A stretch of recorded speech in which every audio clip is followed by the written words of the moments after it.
starts with the hero Vermouth and his 4 comrades, and they traveled into the demon world to take down the Demon King. They were incredibly strong. They had already defeated 3 of the 5 Demon Kings, with only 2 left to go. The path was anything but easy. They fought through endless waves of demons. The demon world was crawling with them. An entire army stood in their way, but Vermouth never backed down. His eyes were fixed on the enemy. He unleashed a powerful attack, his glowing blade cutting right through the darkness. Every single one of them was a monster in their own right. Their attacks lit up the entire battlefield. And then there was Hamel. He was always the loudest, always causing the biggest explosions. And then there was Vermouth. He was the hero, the one everyone looked up to. Hamel hated him for it because he was just that good. They were deep inside the demon world, facing down a swarm of monsters. But Sienna wasn't intimidated. She ran straight for them. She just laughed, yelling that a huge army was nothing against her magic. She raised her staff, and it lit up with incredible power. A blast of fire and ice erupted from her, tearing through the demon ranks. That was Sienna the Wise, the greatest mage in history. But Sienna wasn't the only one. Another member of their party, Anise, was preparing her own attack. Anise called out that she would bless everyone, and a bright, holy light exploded from her. A demon saw an opening and lunged straight for her, but her blessing wasn't what you'd expect. She met the demon with a crushing blow from her mace. That was Anise the Faithful. She had her own way of saving people. Just then, another hero joined the fight. It was Molon, the giant warrior of their group. He let out a huge roar, swinging his massive axe. His one swing tore through dozens of flying demons at once. He just stood there, covered in the mess, ready for more. And that was Molon the Brave. Then there was the last one, Hamel. He was always trying to get ahead of their leader, Vermouth. He was furious, yelling at Vermouth for trying to leave him in the dust. He didn't wait for anyone, just charged straight into the horde of demons. He screamed at them to get out of his way. His blade was a blur, cutting down everything in his path. He wasn't known for being wise or brave. They called him Hamel the Stupid. After the fight, he just stood there, looking like it was all just an annoyance to him. The thing is, Hamel was always jealous of Vermouth. He saw Vermouth as his one true rival, but nobody else in the group really saw it that way. After clearing out a bunch of demons, Hamel thought they were done with the small stuff. But then, he saw Vermouth charging ahead without him, and he just lost it. A flash of blue light shot past him. Vermouth had already moved on to the next target. His attack sliced right through a massive demon that Hamel hadn't even noticed. The creature grunted and collapsed. Once again, Hamel was left watching from the sidelines. But there was another enemy, one much stronger than the others. Before anyone could react, the demon's attack went straight through Hamel's chest. He collapsed to the ground. Vermouth could only watch, frozen for a second. The demon just laughed, enjoying what it had done. It wasn't finished either. A blast of energy shot from its hand, aimed right at them. That's when Vermouth finally moved, unleashing one of his skills. His sword lit up, sending a huge wave of power to meet the demon's blast head on. The 2 blasts of energy met, and Vermouth's power just sliced right through the demon. His attack was so fast, it was over in an instant. Sienna, Anise, and Molon could only scream his name as they ran towards him, but it was too late. They gathered around his body, and Vermouth just stood there, watching. He looked down at his friend, his voice full of regret, telling him there was no reason for him to die like this. Hamel just smiled, saying it was an honorable death. In his last moments, he regretted not being more honest with his friends. With his last bit of strength, he reached for Vermouth and made him promise to defeat the Demon Kings. Vermouth grabbed his hand tightly. He swore on his name as a hero that he would finish what they started. Even as he was dying, Hamel managed a small smile. He looked to Anise and asked her to pray for him. He turned to Molon, telling him he was a braver warrior than anyone he knew. And finally, he spoke to a heartbroken Sienna. With his last breath, he started to tell her that he loved her. Except that's not what happened at all. A young boy threw a book down, screaming that he never said anything like that. Turns out, he was just reading a story about his own past life. He was absolutely furious. He couldn't believe what was written, wondering what kind of person wrote this garbage. If he could find the author, he'd beat them up right now. The book was supposed to be about the great heroes, but while everyone else was called great, wise, or brave, they had called him Stupid Hamel. He was sure it was written by some loser he beat up 300 years ago. He couldn't understand why his old friends, Vermouth, Sienna, Anise, and Molon, would let a book like this exist. He wondered why they never tried to protect his honor, but then he calmed down. He guessed he couldn't really blame them. They had no way of knowing he'd come back with all his memories. His name was Hamel. He died 300 years ago while fighting the Demon Kings, and now he was back. He looked up at the portrait hanging on the wall. He had been reincarnated as a descendant of his old rival, the hero Vermouth, the one person he could never stand. Turns out, in his past life, Vermouth had a lot of women besides his wife. Back then, Vermouth never seemed to care about women, but Eugene figured that must have changed as he got older. After all, he was only human. This whole family system was a mess. Only the kids from the main wife were considered the direct line, collateral line, basically the less important relatives. The rules were completely stacked against them. Kids from the collateral lines weren't even allowed to use real swords or train their mana until after a big family ceremony. So he'd been stuck training with a wooden sword this whole time, but that was about to change. Today was the day. Even with just a wooden stick, his movements were were incredibly fast and powerful. The sword cut through the air with so much force, it looked like a real blade. He swung, and the training dummy just exploded into pieces. His practice was done. He looked down at what was left of the training dummy. It was completely destroyed. His father was watching from the side, looking absolutely terrified. Eugene just looked back at him, casually mentioning that the dummy broke again. He turned to face his dad. His father stared at him, really taking in his son's body. He was built like a grown man. He thought to himself that even though Eugene was only 13, he would probably lose if they fought barehanded. His father finally said it out loud. He told Eugene that he was scary sometimes, that his tone and his fierce gaze didn't belong to a child. He even brought up how Eugene never mourned his mother, even though he lost her when he was so young. But Eugene didn't seem to notice his father's concern. He just kicked the broken wood and blamed the blacksmith, saying his skills were trash. He thought they should drag the man here and punish him for selling a bad product, but then added that his father was too merciful for that. His father just sighed and agreed to warn him. Then, his father brought up something important. The bloodline continuation ceremony was tomorrow. The bloodline continuation ceremony. In Eugene's mind, it was a completely ridiculous tradition. Every 10 years, the family gathered all the kids between 10 and 15 from both the main house and the side branches. They were all brought together to compete and prove they were worthy of being called a Lionheart. But the whole thing was rigged. The kids from the direct line could train with real swords and develop their mana. It was just a way for the main family to keep the collateral lines in check from a young age. His father looked at the shattered dummy. He thought to himself that Eugene's talent was so incredible. He sometimes wondered if he was even his real son, if only he'd been born into the direct line. But then he thought maybe it would have been better if Eugene had no talent at all, just like him. At least then, he wouldn't have to suffer, knowing how much better he was than the kids who had everything. Eugene noticed the sad look on his face and asked what was wrong. His father just waved it off, saying it was nothing. But Eugene knew that wasn't true. He could tell his father was just hating himself for being talentless. His father put a hand on his shoulder, his expression serious. He warned Eugene not to even try competing with the children from the direct line. He said no matter how talented Eugene was, he couldn't win against kids who had been training with mana and real weapons their whole lives. Eugene just smiled and promised he wouldn't. But inside, he was thinking the exact opposite. To him, this was just a contest against a bunch of 10-year-old kids. The whole idea was so boring, it made him want to. He just stood there, staring at the training dummy. His father's words were still hanging in the air. His father explained the details of the upcoming ceremony. There would be 3 children from the direct line and 6 from the collateral lines, all competing against each other. Eugene already knew who he was up against, the son of the first wife and the twins from the second. As for the other kids from the collateral line, he figured they were probably trash. He didn't need to say anything else. He just raised his sword. With a single, powerful swing, he completely obliterated the training dummy. A fierce grin spread across his face. He couldn't wait to see just how well the descendants of the Great Vermouth had turned out. The day finally came. A carriage arrived to take him to the main family's estate. As he rode along, he thought back to his previous life. Back when he was Hamel, he always believed he was a genius. He always picked up new things faster than anyone else and grew stronger at an incredible rate. But there was one person who didn't see it that way. He remembered getting into a heated argument, demanding to know what was just said to him. It was Vermouth. He told Hamel he was pitiful and that he could have been so much stronger if he just tried a little harder.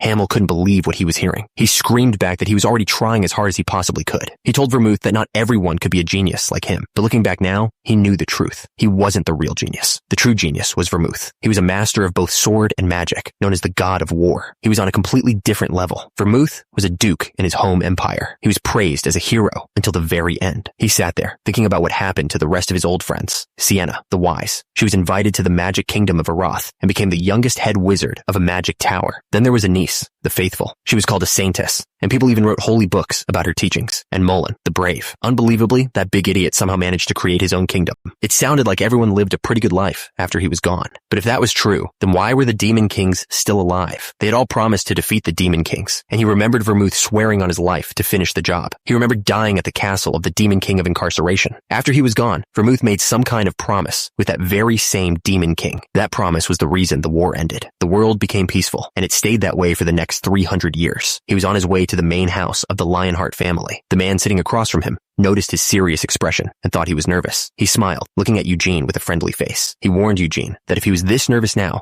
living in the main house would be very difficult. Eugene just smiled back and thanked the man, Sir Gordon, for his advice. A moment later, the carriage passed a boundary. They were now on land owned exclusively by the Lionhearts. Gordon laughed, telling Eugene they still had a long way to go before reaching the main mansion. Eugene just shot back, asking why the man was so proud of land that didn't even belong to him. Eugene wondered if having so much land was just inconvenient, but Gordon explained that they had warp gates all over the property, so getting around was no problem. So Eugene asked the obvious question, why were they in a carriage? Gordon just smiled, telling him it was because he hadn't been given permission to use the warp gates yet. Eugene just leaned back, a small smile on his face. So the carriage continued on, making its way through the massive estate. Finally, they arrived. Gordon stepped out and gestured grandly, welcoming Eugene to the main estate of the Lionhearts. Eugene stepped out of the carriage, his eyes fixed on the home of his old rival. This was it. This was where it all began. As they walked through the massive gates, Eugene took in the sheer scale of the place. He smirked, sarcastically thinking about the welcoming ceremony he was sure was waiting for him. They walked down a long path lined with flags, heading toward the main building. The place was huge. Every flag bore the same symbol, Vermouth's golden lion. He glanced down at his own chest. He knew only the direct descendants were allowed to wear that lion emblem. Eugene asked if any of his other relatives had arrived yet. Gordon explained that he was the very first one here and offered to show him to the guest house. They arrived at a large, fancy-looking guest house. A maid bowed politely. She introduced herself as Nina and said she'd be serving him during his stay. Nina handed him a small bell, explaining that he should ring it if he needed anything. Eugene looked her over. So, they were at least giving him a personal servant. He sat down on the bed and asked how old she was. Nina told him she was 16 and had just finished her training. A smirk crossed his face. He immediately understood their game. They assigned him a brand new maid, so if she made a mistake and he got angry, they'd have an excuse to discipline him. They were really trying to find any reason to put him in his place. He changed the subject, asking when his relatives would arrive. Nina told him they'd be there in 4 days at the latest. With that, he got up from the bed. He told her to show him to the training gym. Nina was completely confused by the request. She led him out of the guest house and into the courtyard. Meanwhile, 2 other kids were talking about the new arrival. A young boy tried to remember Eugene's name. His sister, Ciel, reminded him. She added that Eugene was the same age as them. Cyan scoffed. He mocked Eugene for being from the countryside, joking that he was probably better with a pitchfork than a sword. He plugged his nose, saying Eugene's carriage probably stank. He decided that even as a relative, Eugene should be punished for bringing that smell onto their property. Ciel lit up, completely agreeing with her brother. She was excited about the idea of going to punish him. Cyan corrected her, pretending to be more mature. He claimed they weren't punishing Eugene, just giving him a friendly warning. Ciel just thought he was being too nice. From a window, another boy watched the twins head out into the garden.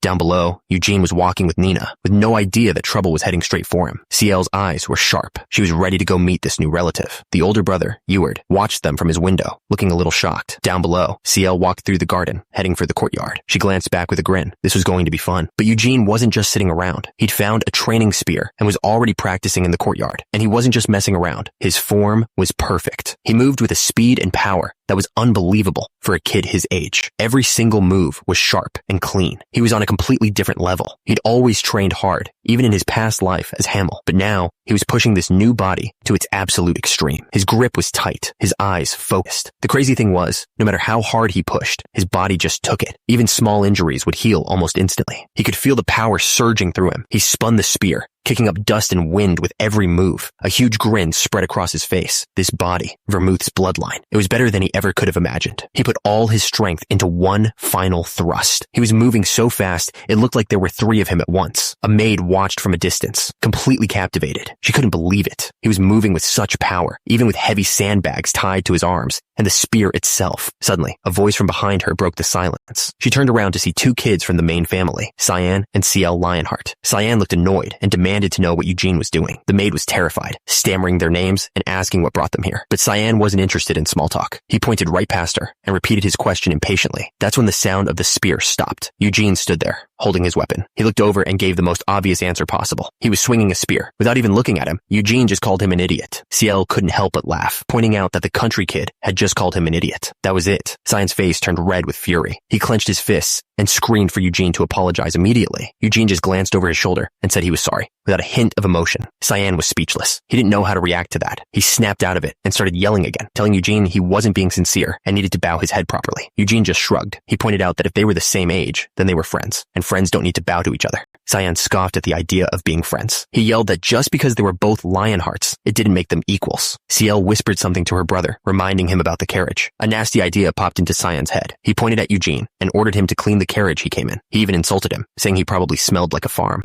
Eugene just stared back, not even blinking. He looked completely bored by the whole thing. He turned his attention away from the twins and called over to a maid named Nina. He asked if she was his servant, and she nervously confirmed it. So he pointed to the carriage and told her to go clean it. The maids were completely confused by the order. Ciel just smirked, enjoying the chaos. Cyan completely lost it. He screamed at Eugene, asking why he was passing the job off to a maid when he was the one who was supposed to do it. He screamed at Eugene, demanding to know why he was being ignored. He yelled his name, Cyan Lionheart, as if that alone should command respect. Eugene wasn't bothered at all. He just smiled, introduced himself, and casually suggested they get along. While Cyan fumed in the background, his sister Ciel gave a friendly wave and introduced herself. But Cyan shot down the idea immediately. He snarled that he had no intention of getting along with someone who had disrespected him. That's when he saw a wooden practice sword lying on the ground. Without a second thought, he snatched it up. His anger exploded. He yelled that Eugene had humiliated him and then officially challenged him to a duel. Cyan screamed at the top of his lungs, officially declaring it a duel. Eugene just looked at him with a little smile. He thought the whole thing was a joke. He told Cyan that you can't just throw around the word duel so easily. Eugene was clearly getting tired of this, but Cyan just saw it as fear and kept pushing, asking if he was scared. That's when Eugene's expression changed. He wasn't smiling anymore. Thinking he had him cornered, Cyan mocked him for being scared. He demanded that if Eugene was too afraid to fight, he should just bow his head and apologize. But Eugene stayed perfectly calm. He explained that he wasn't afraid. He just had no interest in dueling him, and he definitely wasn't going to apologize. Cyan completely lost it. He accused Eugene of being a coward, who just kept running away. Then he crossed a line, saying it seemed like his parents never taught him about honor. The insult about his parents was the last straw. Without a word, Eugene let the heavy training weights fall from his arms. They hit the ground with enough force to crack the earth. Cyan stared, completely stunned by the impact. Eugene just calmly started taking off the weights on his wrist and looked up. He told Cyan he would accept the duel. His eyes were intense. He tossed the weights aside like they were nothing. Then he started taking off his weighted training vest. He was getting ready to fight for real. It landed with a heavy thud, kicking up another cloud of dust. Cyan and Ciel just watched, completely stunned. That's when it finally hit Cyan. He realized Eugene had been training with those incredibly heavy weights the entire time. He'd always thought they were just props to make him look tough. Eugene knelt down and picked up the wooden spear. The time for talking was over. Cyan was sweating. He knew he'd started this, and if he backed out now, his sister Ciel would never let him live it down. He steeled himself. The only way to get his honor back was to win. He threw a red cloth forward and yelled Eugene's name, officially requesting a duel. The challenge landed right in front of Eugene. He looked up, his eyes cold. He accepted the challenge without hesitation. Ciel's eyes went wide. She couldn't believe this was actually happening. The duel was over before it even began. Cyan leaped forward to strike, but Eugene was faster. He shot up from the ground and slammed the spear right into Cyan's stomach. The blow was devastating. Cyan couldn't even breathe. Eugene just held his ground, his expression unchanged. Cyan went flying backward, the wooden sword he was holding completely shattering from the force of the blow. Eugene stood there, perfectly calm. He just stated that he had won. Ciel rushed over to her brother, frantically asking if he was all right, but Cyan couldn't even answer. He was clutching his stomach, gasping for air. A second later, he threw up right there on the ground. Ciel watched, horrified. Her worry for her brother instantly turned to rage. She spun around to face Eugene. She started yelling at him, claiming the duel was unfair and dishonorable. Eugene didn't even seem bothered. He just crossed his arms and explained that the duel started the moment the handkerchief was thrown. It was Cyan's own fault for being careless. Ciel pointed right at him. Her eyes narrowed. She accused him of having trained in mana. Eugene calmly explained that he hadn't. The collateral family wasn't allowed to train in mana before the main family. But Ciel called him a liar, insisting there was no way he could swing that heavy spear without it. She added that his attack was so fast, her brother wouldn't have been able to react, even if he'd been paying attention. Eugene just let out a little smirk. He looked at her with a smug grin, telling her she had good eyes. Ciel pointed out how rude his speaking habits were. Eugene just smiled, admitting it wasn't the first time he'd heard that. Then he gave her brother some credit. He explained that Cyan hadn't just been beaten. The moment the spear hit, he instinctively jumped back to lessen the impact. For someone with no real fighting experience, that was impressive. He said that with that potential, Cyan might have a chance to grow. But then he finished by saying that for a descendant of the Great Vermouth, he was still basically trash. Cyan struggled to stand, shaking with rage. He couldn't believe Eugene had actually dared to strike him. He choked out that it was a cheap shot. Completely humiliated, Eugene just grinned. He pointed out that for twins, he and his sister sure said the same things. He slowly walked towards his brother, who was still trying to recover. Then he got right in his face. He told Cyan that if he was so proud of being from the main family, he should have the honor to admit when he's lost. Cyan just gritted his teeth, completely speechless. For the first time, Eugene started to wonder if he'd gone too far. He'd just taken down a kid from the main family, and he realized there would probably be consequences. That's when an attendant came rushing out, yelling for the young master. The trouble was just getting started. The man who arrived looked serious. He'd clearly seen everything that just happened. Eugene looked the man over. He didn't have the Lionheart emblem, but Eugene could tell he was skilled. Cyan looked up, his face a total mess. He recognized the man and weakly called out his name, Hazar. Hazar helped him up, and Cyan just collapsed against him. He cried that he'd lost to a kid from the countryside. He admitted that he was the one who demanded the duel, and he'd lost it completely. Hazar listened quietly, taking it all in. A duel. This was more serious than just a kid's fight. The two of them stood there, facing Eugene. The fight was over. but the tension was thicker than ever. With Cyan steadied, the man finally turned to Eugene. He introduced himself as Hazar, the one in charge of guiding the young master. Eugene calmly introduced himself as Eugene Lionheart from Geidel province. Hazar immediately recognized the name of the province. He realized Eugene must be Sir Gerhard's son, and Eugene confirmed it. The man looked at the scene with a serious expression and asked what exactly had happened. Eugene didn't hesitate. He explained that Cyan provoked him first and had insulted his father.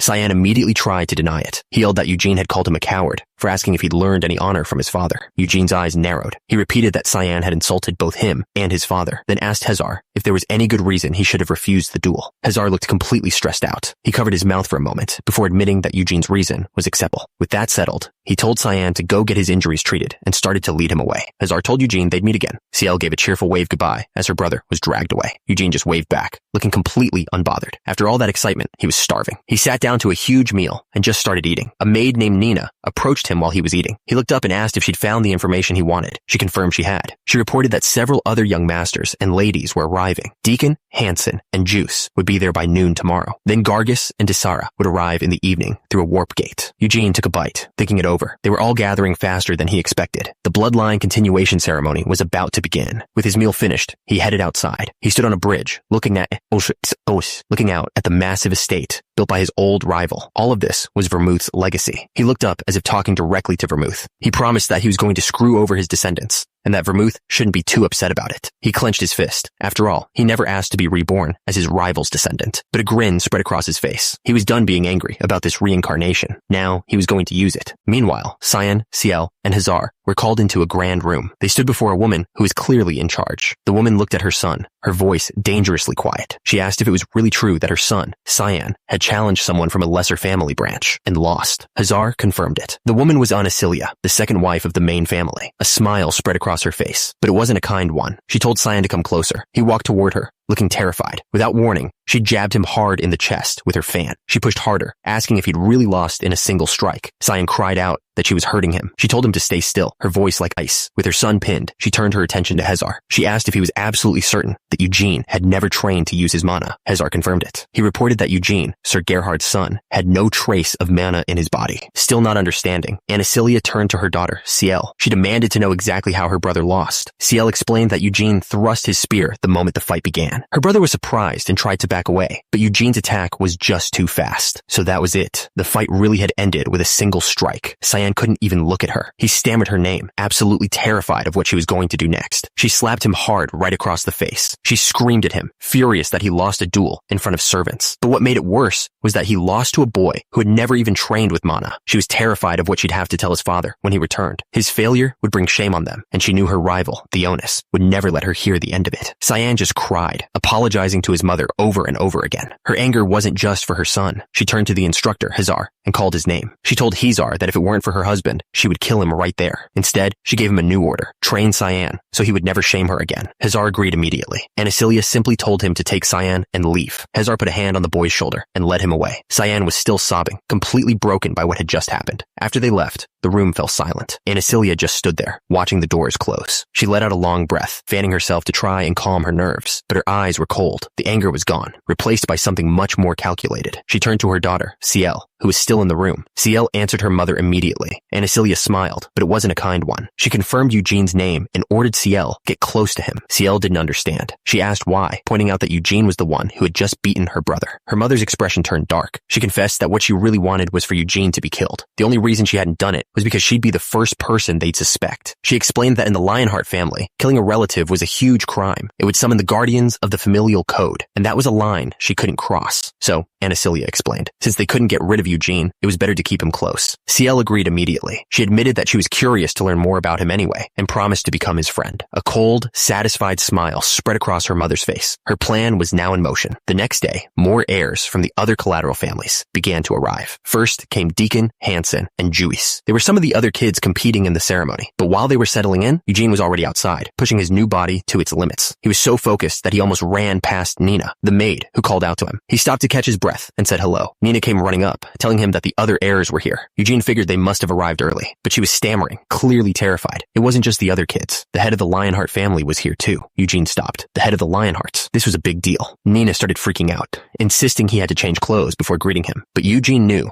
that would just make him the last one to show up. He decided it was better to just go sweaty. When he got there, the entire household was already gathered. Guards lined the main path, and everyone was standing in formation. Eugene found a spot in the crowd. While the other kids looked nervous, he just watched calmly. Up at the front stood the second wife, Anacilia, with Ciel and Cyan beside her. Cyan still looked completely miserable.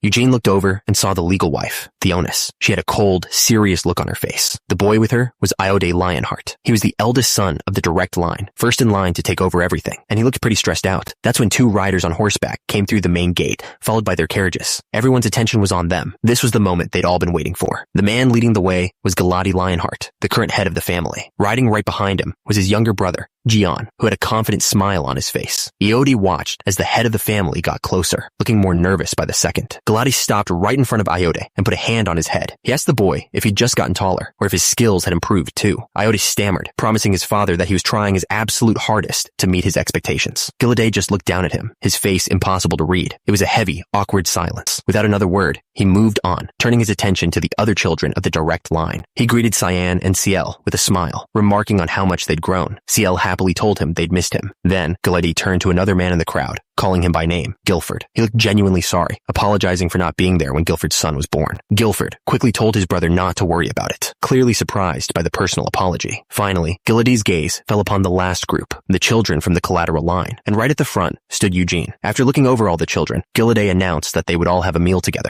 He smiled, explaining that it was time to discuss the bloodline continuation ritual. The real test was about to begin. So, everyone gathered in the grand dining hall. The table was massive, stretching across the room under a huge chandelier. At the head of the table sat Gilade, the patriarch. Beside him were the children of the direct line, Iode, Ciel, and Cyan. But there was also a stranger, a man with long blonde hair, who didn't seem to belong. On the other side sat Eugene and the rest of the kids from the collateral lines. The mood was pretty heavy. Among the collateral children were two notable figures, Gargus and Desera. Eugene recognized them immediately. They were the ones who had arrived with the family head through the warp gates. He figured they must be from the most highly regarded collateral families. Everyone's attention, however, kept drifting to the blonde man. He just sat there smiling, but his presence made no sense. This meal was supposed to be for family and the children participating in the ritual. Ciel watched the guest carefully, trying to figure out who he was. Finally, she leaned over and quietly asked her father who the stranger was. Gilady just hummed, giving nothing away. Galati chuckled, telling his daughter he was going to introduce their guest later, but now was as good a time as any. Eugene just watched from his seat, taking a quiet sip from his cup. The man stood up with a huge smile. He introduced himself to all the children as Loberian from the Red Tower. That name hit the room like a shockwave. All the other kids from the collateral lines stared, completely stunned. Cyan was speechless. One of the kids even whispered that Liberian was the tower master of the Red Tower. The name was so shocking that Eugene spit his drink all over the table. He coughed hard, trying to catch his breath. Liberian looked over, asking if he was all right. Eugene just waved him off, insisting he was fine. But inside, his mind was racing. The master of the Red Tower. That meant he was connected to Sienna. To be exact, he wasn't her disciple, but the disciple of her disciple. Eugene's mind raced. Sienna wasn't just some powerful mage. 300 years ago, she became the youngest tower master in the history of Aeroth. She even rewrote all the standard magic textbooks from scratch. Her knowledge was so great that she didn't just teach students. She taught the other tower masters themselves. That's why, even today, the masters of both the Green and Red Towers still consider Sienna the Wise to be their grand master. It was unbelievable. He never thought he'd meet someone connected to his old comrades, especially not here. That's when the head of the family, Gilade, turned his attention to him. He confirmed Eugene's name, adding that Theonis had told him what happened. Gilade looked at him seriously and said that he'd heard his own son had insulted both Eugene and his father. Eugene tensed up. He didn't expect the family head to bring that up right here, right now. He quickly confirmed that it happened, but assured Gilade that he didn't hold any grudges. Gilead corrected him, saying it wasn't about grudges. The only thing that mattered was that Eugene won the duel. But Eugene didn't back down. He argued that it would be the same even if he'd lost. If he was too weak to defend his own honor, then he deserved the shame that came with it. Gilead's expression changed. A small smile appeared on his face as he told Eugene that he was better than his own son. He then turned to Cyan, placing a heavy hand on his shoulder. Cyan flinched, barely able to answer his father. Gilead told his son that he wasn't ashamed of the defeat. He was disappointed that Cyan was so busy worrying about his father's reaction, instead of feeling the shame of his own actions. Cyan couldn't say a word. He just lowered his head, completely crushed. The patriarch continued, his voice echoing across the table. He reminded Cyan that the duel started because of his insult, and yet he never apologized to Eugene.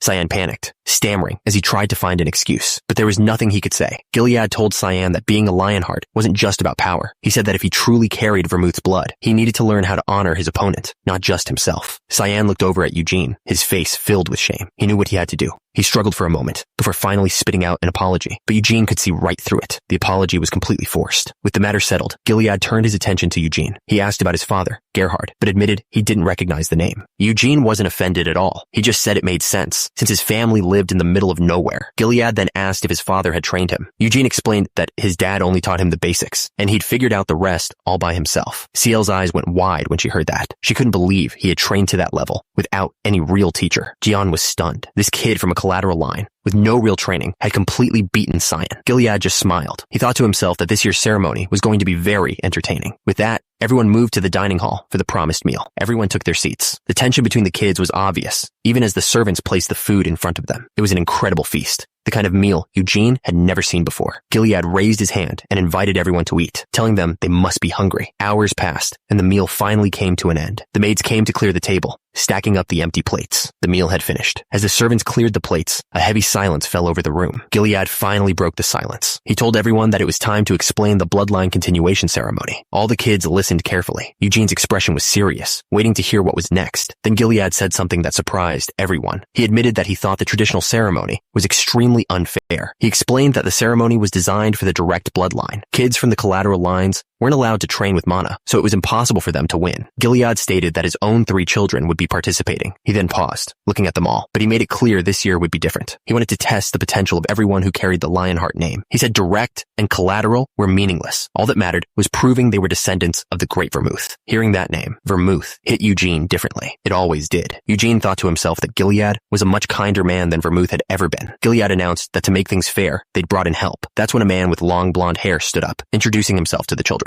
He had a confident look on his face, clearly enjoying the attention. Suddenly, a bright blue light shot out from the center of the table, startling one of the kids. The light formed a glowing maze right on the tabletop. Liberian explained the test. Each of them would enter from a different spot. Their goal was to reach the center and defeat an elite monster. He warned them that the path wouldn't be easy. There would be plenty of traps and fights along the way. But then, he revealed the most important rule. Everything inside the maze was just an illusion he created with magic. Nothing they experienced would be real. He smiled, telling them to just think of it as an action-packed adventure. Eugene was impressed. He realized the mage was using a powerful mix of summoning and mind control magic. It was the kind of skill you'd expect from a tower master. The mage explained that if even one of them defeated the boss monster, the test would be over. Everyone would then get points based on how much they helped. One of the other kids looked terrified. He nervously asked what would happen if they couldn't make it out of the maze. The blonde mage just smiled. She told him that if he was scared, he could just stay at the entrance, but he wouldn't get any points for it. But Eugene wasn't worried about the danger. He just wanted to know what they'd get for defeating the boss. The head of the family, Gilead, listened with a calm smile. He seemed pleased with the question. He opened his eyes and announced the prize. The winner would be allowed to take a single treasure from the family's secret underground vault. Eugene's face lit up. A real treasure from the Lionheart vault. That changed everything. After the meeting, Eugene walked alone down the main hall. He wasn't wondering if he would win. He was already thinking about which treasure he was going to take from the vault. His expression hardened. That's when he saw 2 people waiting for him down the hall. It was Gargus and Desira, 2 other kids from the collateral line. And from the looks on their faces, the bigger kid, Gargus, stepped forward with a skeptical look. He asked if it was true, if Eugene really beat Cyan Lionheart in a duel. Eugene didn't even blink. He just said yeah, like it was nothing. He had no interest in talking about it. He told them if they were done asking questions, he was leaving. Gargus was left standing there, completely stunned. He couldn't believe Eugene just walked off. The 2 of them were totally baffled. They had no idea what to make of him. But Eugene wasn't thinking about them at all. Later that night, he was already outside, training under the full moon. He moved with incredible speed, his blade cutting through the air. His eyes were locked forward. The upcoming test was the only thing on his mind. Suddenly, his training was interrupted. It was Gargus, the other kid from the collateral line, and he was flexing with everything he had. He turned around, showing off his back muscles, which were practically sparkling. Eugene just stared, not saying a word. He couldn't figure it out. He seriously wondered if the guy was an idiot. Gargus even offered to let him touch his muscles to feel how real they were. Eugene flatly refused. That's when Gargus finally got to the point. He explained that his family had a secret muscle growth medicine. He claimed it could speed up muscle growth based on training, all without building up mana in the body. And best of all, he said it had no side effects. He finished his pitch and asked if Eugene was interested. Eugene just looked at him and asked if he was trying to sell him some kind of fake potion. Eugene already knew the truth. No side effects? That was a lie. He knew that whether you were a man or a woman, if you took that stuff, you grew a beard. That's when the girl, Desira, spoke up. She asked why he was training with a wooden sword when she heard he used a spear to beat Tian. Eugene just said that he uses both. She seemed interested and asked if he was good with any weapon he picked up. Before he could answer, she tossed one of her wooden spears right at him. He caught it easily. With a grin, she told him that the spear was was her specialty. She wanted to duel him with it. Eugene thought about it. A duel with her definitely seemed better than listening to the other guy try to sell him muscle medicine. Besides, he was curious to see what kids from the high-ranking collateral families could do. So he agreed. They took their positions in the courtyard, facing each other. The duel was on. Just as they were about to start, Gargus stepped right between them. He grabbed both their spears and announced that he would be the judge. He struck a dramatic pose, flexing his muscles.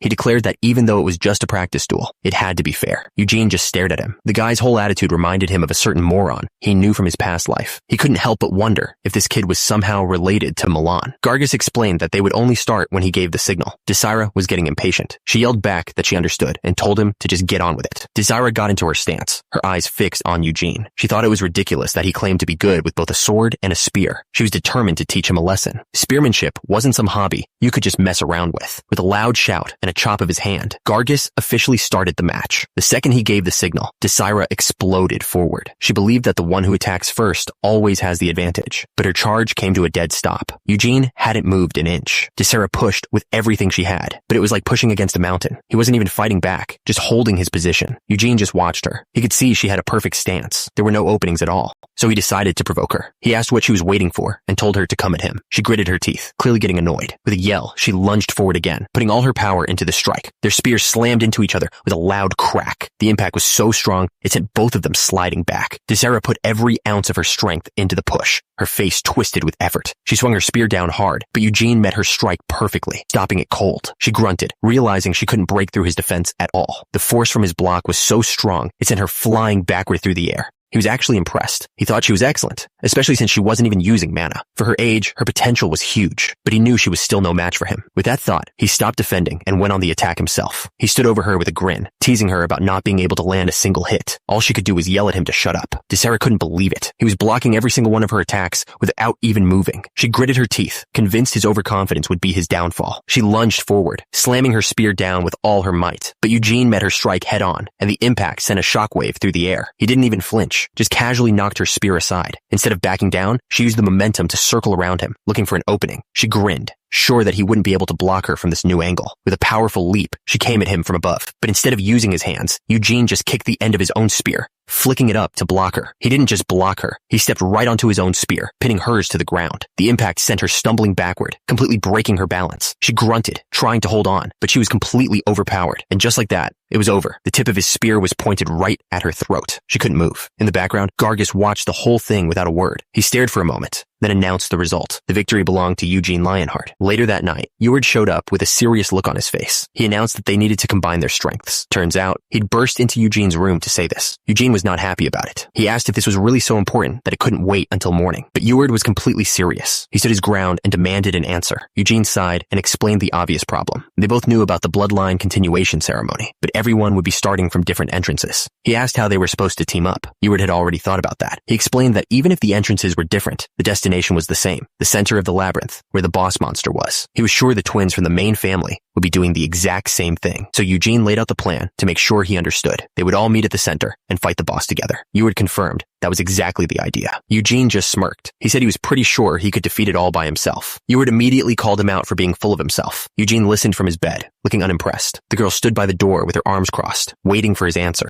She admitted that he was full of himself, but he was also strong. With his help, she said, they could definitely defeat the boss monster. That got Eugene's attention. He leaned forward and asked why she wanted to kill it so badly. Her expression hardened. She explained that in the entire history of the ceremony, the collateral line had never once won. But this time, she said, they had a real chance. It would be her, Gargus, and him, the one who defeated Cyan. Just then, Gargus himself walked into the room. She looked him right in the eyes and asked the real question. Didn't he want to beat the direct line? Eugene didn't answer right away. He just sat there, thinking about what she'd said. Elsewhere in the mansion, Ancilla stood by the window, staring out at the full moon. She was thinking about the Red Tower Master. He'd been invited to the ceremony, and she suspected he was here to take Ioti as his disciple. From a young age, Ioti had always preferred books over fighting. He had a natural interest in magic, and had learned what he could on his own. If Ioti did become the Tower Master's disciple, he'd have to leave the family for a while. In that time, San and Ciel would keep getting stronger, and Iode would basically be giving up his position. The real problem was the bloodline continuation ceremony. Her children would always have to live with the fact that they were born from the second wife. It was only because she stood strong that they had maintained their positions. But for them to be defeated by a kid from a lesser family line, the thought made her grip her fan so tightly, it started to crack. But then, a new idea started to form. What if that Eugene kid was the one to break through the labyrinth first? What if his talent was so exceptional that he ended up humiliating the entire direct line? She suddenly realized that if Eugene's talent was truly that great, his success could actually hide her son's embarrassing defeat. It was a perfect solution. 3 days passed. The day of the bloodline continuation ceremony finally arrived. All the kids from the different family lines gathered in front of a massive, glowing portal.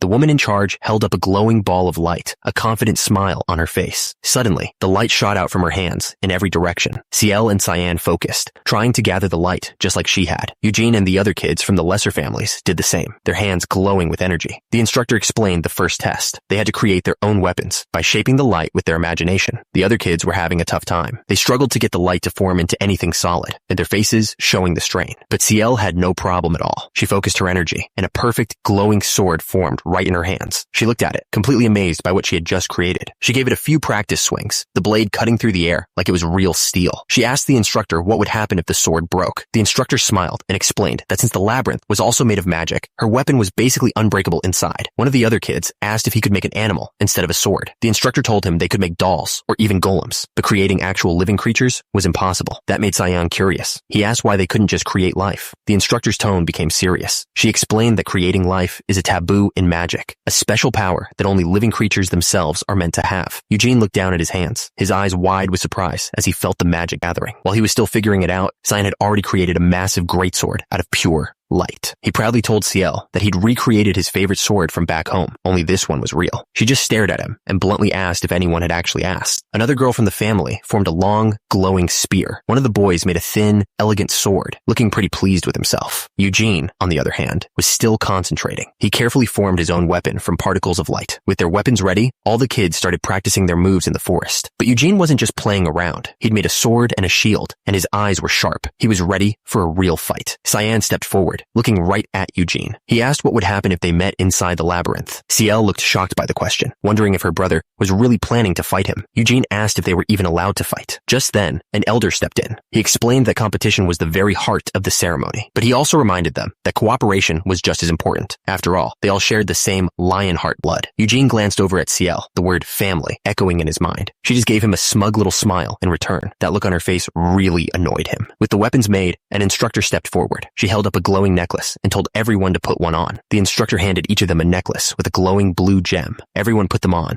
getting ready for what was next. She explained that the necklace was connected to their minds. If they felt too much stress in the labyrinth, the gem would react. When that happened, she would know it was a dangerous situation and would step in to help them. Eugene understood immediately. It was a safety mechanism, just in case things went wrong. She also told them that if they felt they couldn't make it, they just had to tap the gem and call for help to leave the labyrinth. With the rules explained, she turned and pointed to a glowing cave entrance. It was time to go in, but she gave them one last warning. Even though they were entering together, they would all be sent down different paths inside. With that, the kids gripped their weapons and walked forward, heading straight into the glowing light of the labyrinth. Ciel waved goodbye, telling him to hang in there. He just wished her luck back. A bright light completely surrounded him, and just like that, he was gone. His feet hit solid ground. He was standing in a massive stone hallway, completely alone. But Eugene wasn't worried at all. In his past life, he'd explored so many labyrinths, he was sick of them. This was nothing new. He started checking his surroundings. The ceiling was completely blocked off. He gave his sword a quick swing, getting ready for whatever was coming. And sure enough, a faint shadow started to form on the wall right in front of him. He immediately noticed the narrow walls. A long weapon would be useless in a tight space like this. That's exactly why he'd chosen a sword and shield. It was a classic combination that could handle almost any situation. Besides, this was a labyrinth made for kids. He figured the difficulty would be a complete joke. With that thought, he charged straight into the darkness. Turns out, not everyone was as confident as Eugene. One of the other kids was already in deep trouble, screaming as he fought off a swarm of slime monsters. He was completely overwhelmed.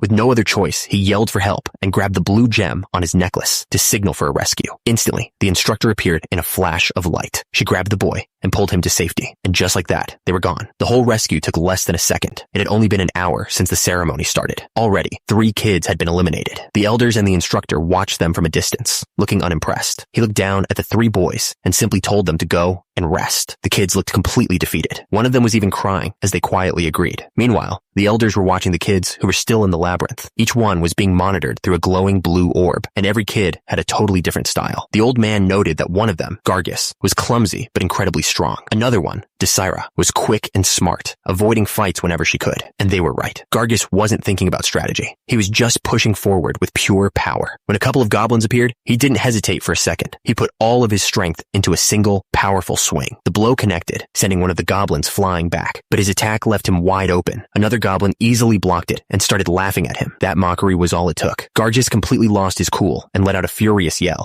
Fueled by pure rage, he unleashed a wild attack. He didn't need skill. His swing sent the goblins flying, shattering them completely. He slammed his weapon into the ground, and the shockwave finished off the rest. The elders watching agreed. Gargus was clumsy, but his raw strength was so overwhelming that he was having no trouble with the monsters. Meanwhile, another child, Desira, was facing a different challenge. Instead of goblins, she found herself surrounded by a group of strange, smiling slimes. Her style was the complete opposite of Gargus. She was fast and precise, dodging their attacks with ease. With a powerful thrust of her spear, she took one down cleanly. She knew fighting slimes with a blade was pointless. Her goal wasn't to kill them, but to find a way past them. So instead of fighting, she just shoved one out of the way and made a run for it. The elders watching were impressed. They could see she was quick and smart, focused on getting through the maze instead of wasting energy on fights. Elsewhere in the labyrinth, Cyan Lionheart was just getting started. He found himself in a long, dark hallway. The walls were covered in small holes, a classic trap, but Cyan just smirked. Turns out his mother had given him and CLO a map of the labyrinth before the ceremony. He was confident he wouldn't fall for something so simple. He bent down and picked up a piece of rubble from the floor. With a confident grin, he tossed it down the hall, aiming to set it off. The rock flew down the hall, and instantly, dozens of arrows shot out from the walls, just as he expected. With the trap sprung, Cyan yelled out and charged forward, confident he was in the clear. Watching from somewhere else, Eugene smirked. He thought Cyan was a little too timid, but he had to admit that his caution was what kept him safe. It wasn't a bad strategy. Meanwhile, Ciel appeared in a different part of the labyrinth. A goblin was already waiting for her. The creature let out a scream and charged right at her, but Ciel was quick. She dodged its clumsy attack easily. With an opening, she let out a yell and lunged forward, her sword glowing with power. The blade struck true, hitting the goblin with a bright flash of light. Shil ran through the halls with a big smile, looking like she was having the time of her life, but her good mood soured when she hit a dead end. She sighed and decided to head back to the last fork in the road. The thing about Ciel is she's fast and relies on her gut, but she's still young and can be a little childish about things. Elsewhere, another kid named Iode found himself facing a monster. A goblin materialized right in front of him out of a blue portal. The creature looked mean, letting out a low growl as it got ready to fight. But instead of being terrified, Iode was fascinated. He realized the monster wasn't real. It was made entirely of magic. His amazement didn't last long. The goblin charged, and Iode screamed, barely getting his sword up in time. He managed to block the attack, their swords clashing in a shower of sparks. Iode swung his sword with all his might, clashing hard against the goblin's weapon. With one final push, he shattered the magical creature completely. As the goblin broke apart into golden dust, a huge smile spread across Iode's face. He was completely amazed. Turns out, two people were watching the whole thing on a magical screen. A woman commented that Iode seemed to have a real interest in magic. An elder sitting with her explained that the boy had loved magic since he was a baby, but when they tried to get him a teacher, he refused to continue his lessons. The woman was confused and asked why he would stop. The elder said that Iode had given up. He felt he had to become the next head of the family to make his mother proud, and in their family, magic wasn't valued. The woman understood, admitting that the path of a mage was a difficult one, but the elder said he still wished that Iode would follow his passion for the arcane art. The elder was sure that if Iode still had a passion for magic, he wouldn't be able to refuse the chance to become a disciple of the Red Tower Master. The woman listened carefully, but told him she couldn't make any promises. She agreed to meet the boy, but made it clear that if he didn't have enough potential, she wouldn't make him her disciple. The elder smiled, saying he had no intention of forcing it. He just hoped the boy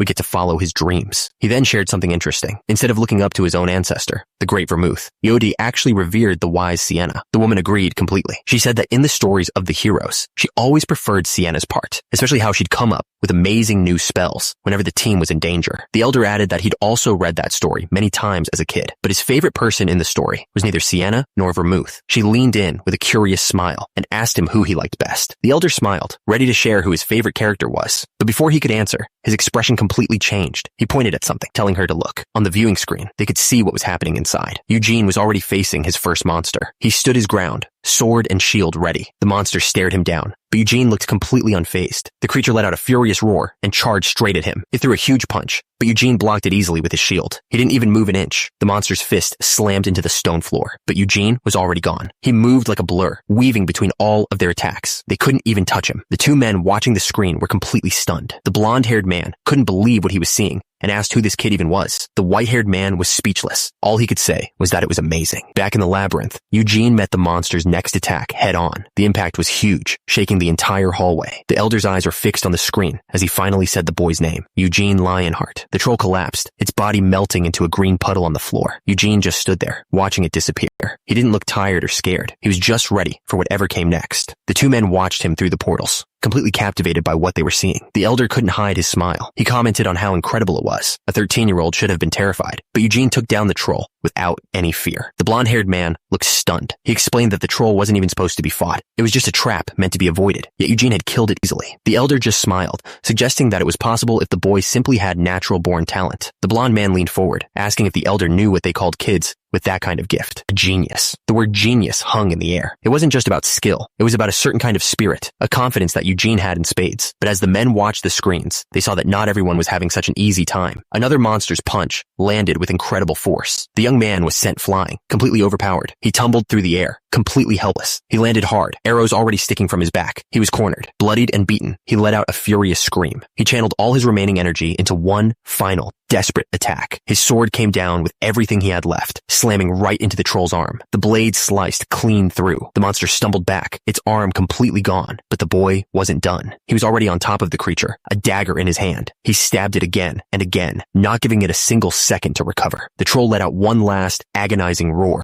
Its lost hand dissolved into nothing, and then its massive body came crashing down. The fight was over. He gasped for air, the pain from the fight hitting him all at once. The troll's body vanished into green light, leaving him alone in the hallway. But just as he caught his breath, a trap exploded from the floor. The blast threw him back, adding to his already serious injuries. He clutched his chest, feeling his broken ribs. He had to admit, the troll was incredibly strong. He forced himself up, thinking about the others. After all the traps and that fight, he knew they had to be struggling too. But his body had reached its limit. He collapsed, completely spent. He wasn't the only one in danger though. Elsewhere in the maze, Cyan Lionheart came face to face with his own opponent. Cyan froze. A troll. He couldn't believe a monster that big was actually here. But he quickly realized this wasn't a monster he was meant to fight. It had to be a trap. So instead of attacking head on, he threw a rock right at the troll's back. The creature turned around, absolutely furious. And that was the opening he needed. He bolted right past it. He grinned, proud of himself for pulling it off. With the path clear, he kept moving forward through the maze. That's when he heard a familiar voice. It was his sister, Ciel, calling out his name. He was so relieved to see her. Ciel pointed out that since they'd started in different spots, but still met up, they had to be getting close to the center of the maze. Cyan puffed out his chest, telling her that as long as she followed him, she wouldn't get lost. Ciel cheered, happy to have her big brother taking charge. But this wasn't just about the maze. He was still furious about how Eugene had embarrassed him a few days ago. This was his chance to finally repair his reputation in front of his sister. Ciel called out to him. Cyan immediately put on his brave face, telling her she could ask him anything. She asked if the maze being an illusion meant that any kind of monster could just appear out of nowhere. Cyan acted like it was an obvious question. So Ciel gave him an example, like ghosts. Turns out, that was exactly the wrong thing to say. Cyan's confident look completely vanished. Ciel saw right through him. She smirked and asked if he was afraid of things like ghosts. Cyan quickly tried to recover his cool. He grabbed his sword and told her not to worry, promising that no matter what showed up, her big brother would handle it. But right then, a brutal face with a glowing eye peeked around the corner. Cyan completely lost it and let out a huge scream.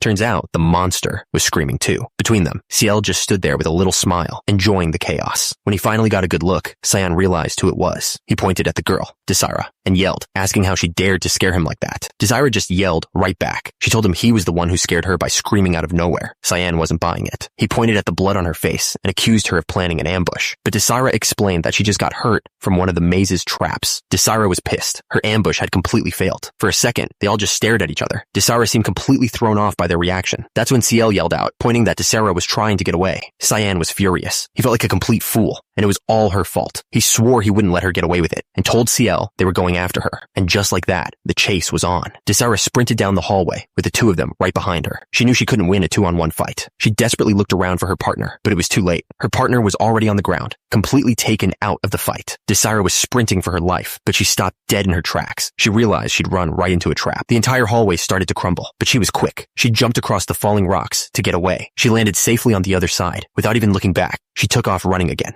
leaving Cyan and Ciel stuck on the other side of the huge gap. Cyan stared at the chasm. The floor had completely caved in, and it was way too far to jump. He wondered if he'd have to find another way around. But then he looked over at CL. He couldn't stand the idea of looking like a fool in front of her again. He decided right then and there he had something saved for the boss monster, but it looked like he had no other choice. He decided he had no choice but to use his mana. A bright blue aura exploded around him as he got ready to jump. With a yell, he took off, moving faster than I'd ever seen him go. He launched himself into the air, flying right over the huge gap. He landed perfectly on the other side. He immediately turned back and reached out a hand. He told CL to jump too, promising he'd catch her. CL didn't even hesitate. She gathered her own mana and leaped across the gap just like he did. She landed gracefully right in front of him. Cyan tried to play it cool, acting like he knew she could do it all along. He nervously praised her for being a good younger sister. Chen yelled that they had to keep going. CL was right there with him, ready for anything. The three of them, Cyan, CL, and Asura, raced through the maze. They finally made it to the center, and waiting for them was a monster bigger than anything they'd ever seen. They couldn't believe their eyes. This was the boss monster. But then a voice came from the side. It was Eugene, casually asking why the three of them showed up together. Cyan stammered, demanding to know what he was doing there. Eugene just told him he'd been waiting. He smirked, adding that he was curious to see who would make it to the center first. Cyan couldn't believe it. He asked Eugene if he'd really just been waiting around to see who would show up first. CL pointed out that Eugene was the one who got here before anyone else. He just calmly agreed with her. Desira, looking pretty beat up, asked if this meant he was finally accepting her offer to team up. Eugene pretended to think about it for a second, before completely shutting her down. He told them he wasn't teaming up with anyone. He was just giving them his turn. He explained that he could beat the boss by himself in no time, but he figured that would be too sad for everyone else who had to struggle just to get here. Cyan was furious. He couldn't believe what he was hearing. Eugene completely ignored him and pointed at the massive monster. He explained that the boss wouldn't attack unless they got close, so for now, it was just waiting. He then laid out the plan. They would fight the monster one by one in the order they arrived. Desira would go first, then Cyan, and finally CL. He asked if that sounded fair, like it wasn't even up for discussion. Desira couldn't believe it. She stammered, asking if he seriously expected her to fight that thing all by herself. Eugene just smirked. He pointed out how beat up she looked from the maze and told her she could just give up if she didn't think she could win. But that just fired her up. She yelled that she would never give up. She tied the cloth around her forehead, getting ready for the fight. With her mind made up, she walked toward the monster, ready to face it alone. Cyan turned to Eugene, asking if he wasn't going to fight. Eugene just said he'd go last, after everyone else was done. That set Cyan off. He shot back, asking if Eugene really thought he'd even get a turn. He promised that he would be the one to defeat the boss monster. Eugene's grin got even wider. He made a bet with Cyan right then and there. If Cyan could actually beat the monster, he promised to call him elder brother for the rest of his life. Cyan was speechless. The bet completely threw him off. Eugene just grinned, warning him not to forget those words. With the bet made, Cyan sat down to wait. He was annoyed, but he wasn't backing down. As they waited, he stared at the monster. He knew what it was. The Minotaurus, the legendary boss of the labyrinth. Up close, the creature was massive, even bigger than the troll he'd fought before. He figured it was probably less aggressive than a troll or an ogre, but even so, he knew there was no way he could hunt a monster this big all by himself. The massive beast stood there, completely still, and then its eye began to glow. Eugene watched from the side, figuring this would be difficult for Desira. The size difference alone was just insane. She looked so small standing there, all alone in front of the beast. Her eyes went wide. She couldn't believe she actually had to take down something that big, but she'd come too far to quit now. A fire lit in her eyes. She wasn't backing down. With a yell, she charged straight at the monster. She closed the distance in seconds, spear aimed and ready. She drove her spear right into its leg. The ground cracked from the force, but the monster didn't even seem to notice. She didn't stop though. She jumped and dodged, striking again and again from every angle she could find. She kept hammering away, putting all her strength into every single strike, but it was no use. She realized its skin was just too tough. Her spear couldn't even scratch it. That's when the monster finally moved. A huge hand came down right on top of her. It snatched her right out of the air. She was completely trapped. In that moment, she thought it was all over, but instead of crushing her, the monster just threw her like a toy. She slammed into the ground, completely out of the fight. With Desira down, it was over. Cyan and CL just stood there, watching. CL was confused. She asked why the monster threw Desira instead of just finishing the fight. Eugene explained that it wasn't a real monster. The moment it got its hands on her, the fight was already decided. Cyan stepped forward with a grin and drew his sword. He announced that it was his turn now. He looked right at Eugene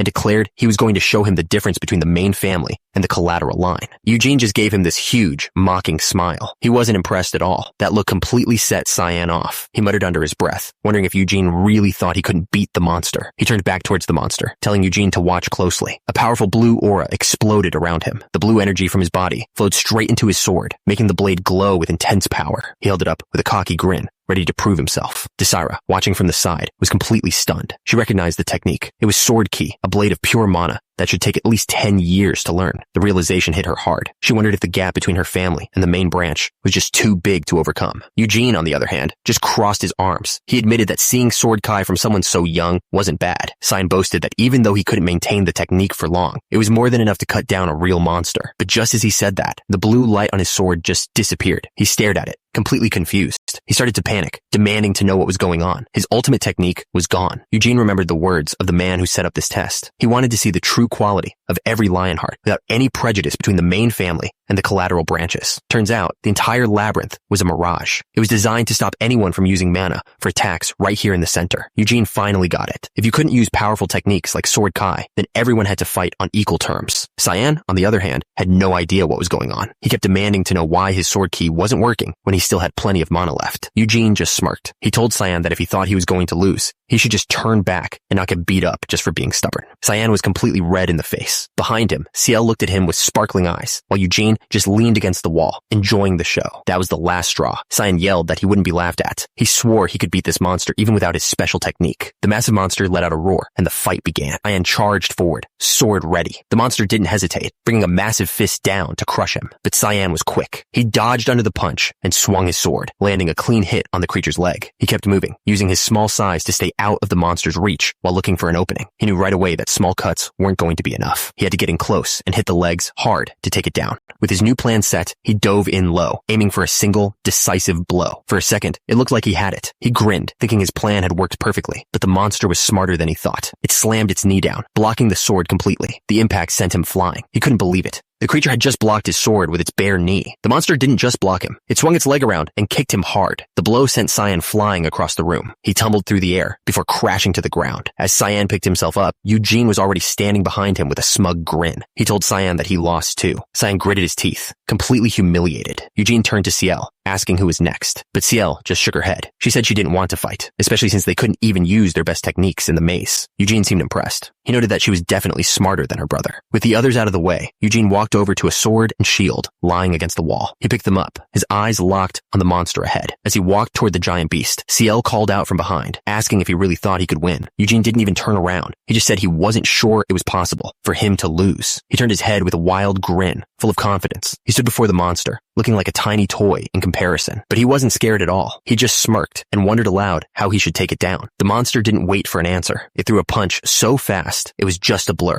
The punch missed, but the force alone shattered the ground around him. Eugene slid right under it, using his shield to block the flying rocks. Instead of backing away, he ran straight up the monster's massive arm. His sword scraped against its wristband, sending sparks flying. He was completely focused on his target. He landed a solid hit on the creature's arm as he ran past. In a flash, he was on top of the monster's head, sword raised high. The Minotaur swung its other fist, trying to swat him off like a fly, but Eugene was already gone. He leaped away as the monster punched itself right in the face. The creature roared in pain, stunned by its own attack. Eugene landed perfectly, ready for his next move. He moved in, his eyes locked on the target. He was a blur, striking the monster from every angle with blinding speed. The other kids could only watch, their jaws on the floor. They had never seen anything like this. Desirus suddenly understood his plan. He wasn't just attacking randomly. He was aiming for the neck, a vital point. With his target chosen, Eugene closed the distance for the final blow. His sword sliced right through the monster's weak spot. The hit was clean and powerful. The massive creature staggered back, badly wounded. The fight was over. The monster's massive body crashed to the ground. Green blood splattered across the stone. Eugene calmly flicked his sword, cleaning off the blade. He turned to Cyan and Ciel, who were just staring, completely speechless. He asked them if they were watching. Cyan just stammered, his mind struggling to catch up. A huge grin spread across Eugene's face. He announced that he took care of it. Cyan's face turned red. He started yelling, telling Eugene not to act so smug and claiming he could have done it easily if his sword Kai had just worked. But in his head, he knew the truth. He might have been able to kill the monster, but there was no way he could have done it as perfectly as Eugene just did. But for Cyan, this was more than just fear. He could feel an excitement building that he couldn't push down. He didn't understand what this feeling was. Then, something clicked. Golden light began to form in his hands.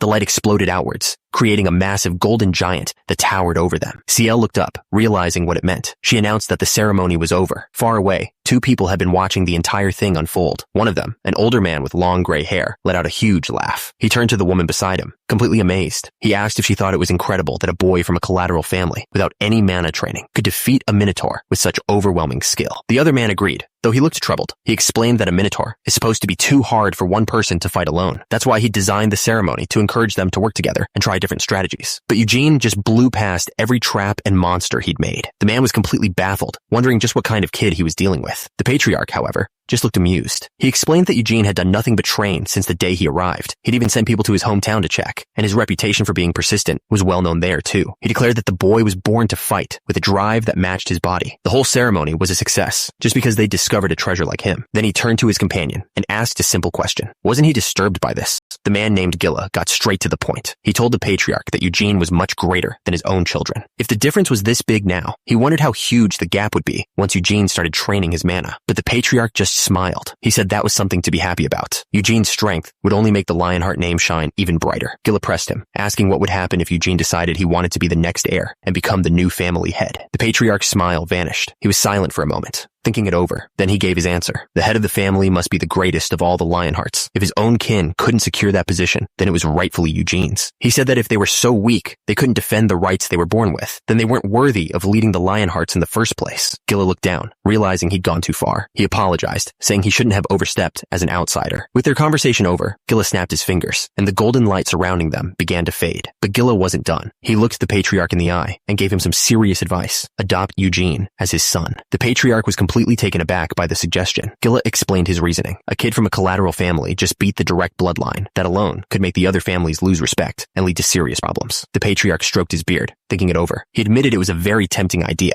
but before any of that, he said with a grin, they needed to congratulate the winner. They watched as the children, led by Eugene, walked away from the testing grounds. The children all stood in a line, waiting for the patriarch to speak. The test was over, and now it was time to hear the results. The patriarch looked over each of them, his expression serious, as he prepared to give his judgment. He started with Iode, pointing out that he couldn't even reach the center of the labyrinth. He'd gotten too distracted by all the different magic and monsters along the way. The patriarch said it was disappointing. In a ceremony meant to prove oneself, getting blinded by curiosity and losing sight of the goal was a serious failure. He then turned to Cyan and Ciel. He praised them for getting past the traps and monsters, but noted they couldn't defeat the Minotaur. He chalked it up to inexperience that could be fixed with more training. His expression softened into a smile. He looked at all of them and said that everyone did well. He told them he'd been watching their progress from afar. He thought the test would be really difficult, but he was impressed by how well they all handled it. Finally, he turned his attention to the one who had stood out from the rest. He called out Eugene's name, and Eugene simply answered. The patriarch declared that out of all 9 children at the ceremony, Eugene was the most outstanding. Eugene just bowed his head and thanked him. He continued, praising how Eugene handled the traps and monsters. He was especially impressed that Eugene faced a troll head-on and won without a single injury. This news sent a shockwave through the other family members who were watching. One of them couldn't believe it. He wondered out loud how a kid with such a small body could possibly defeat a troll without getting hurt. Another man thought it was a shame. He imagined how much stronger Eugene could be if he just had his family's special muscle growth medicine. The man with the patriarch just smiled. He admitted he thought the kids would be stuck in the labyrinth for at least 2 days, but he'd clearly underestimated everyone. He figured it made sense, since they were all from the bloodline of the Great Vermouth. Just watching these talented kids was enjoyable on its own. The patriarch told everyone to go get some rest. He said he wanted to throw a big party for them right now, but he hadn't prepared one because he never expected them to get out of the labyrinth so early. He told them to rest up for the banquet tomorrow. Then he ordered a man named Liberian to take the children back. So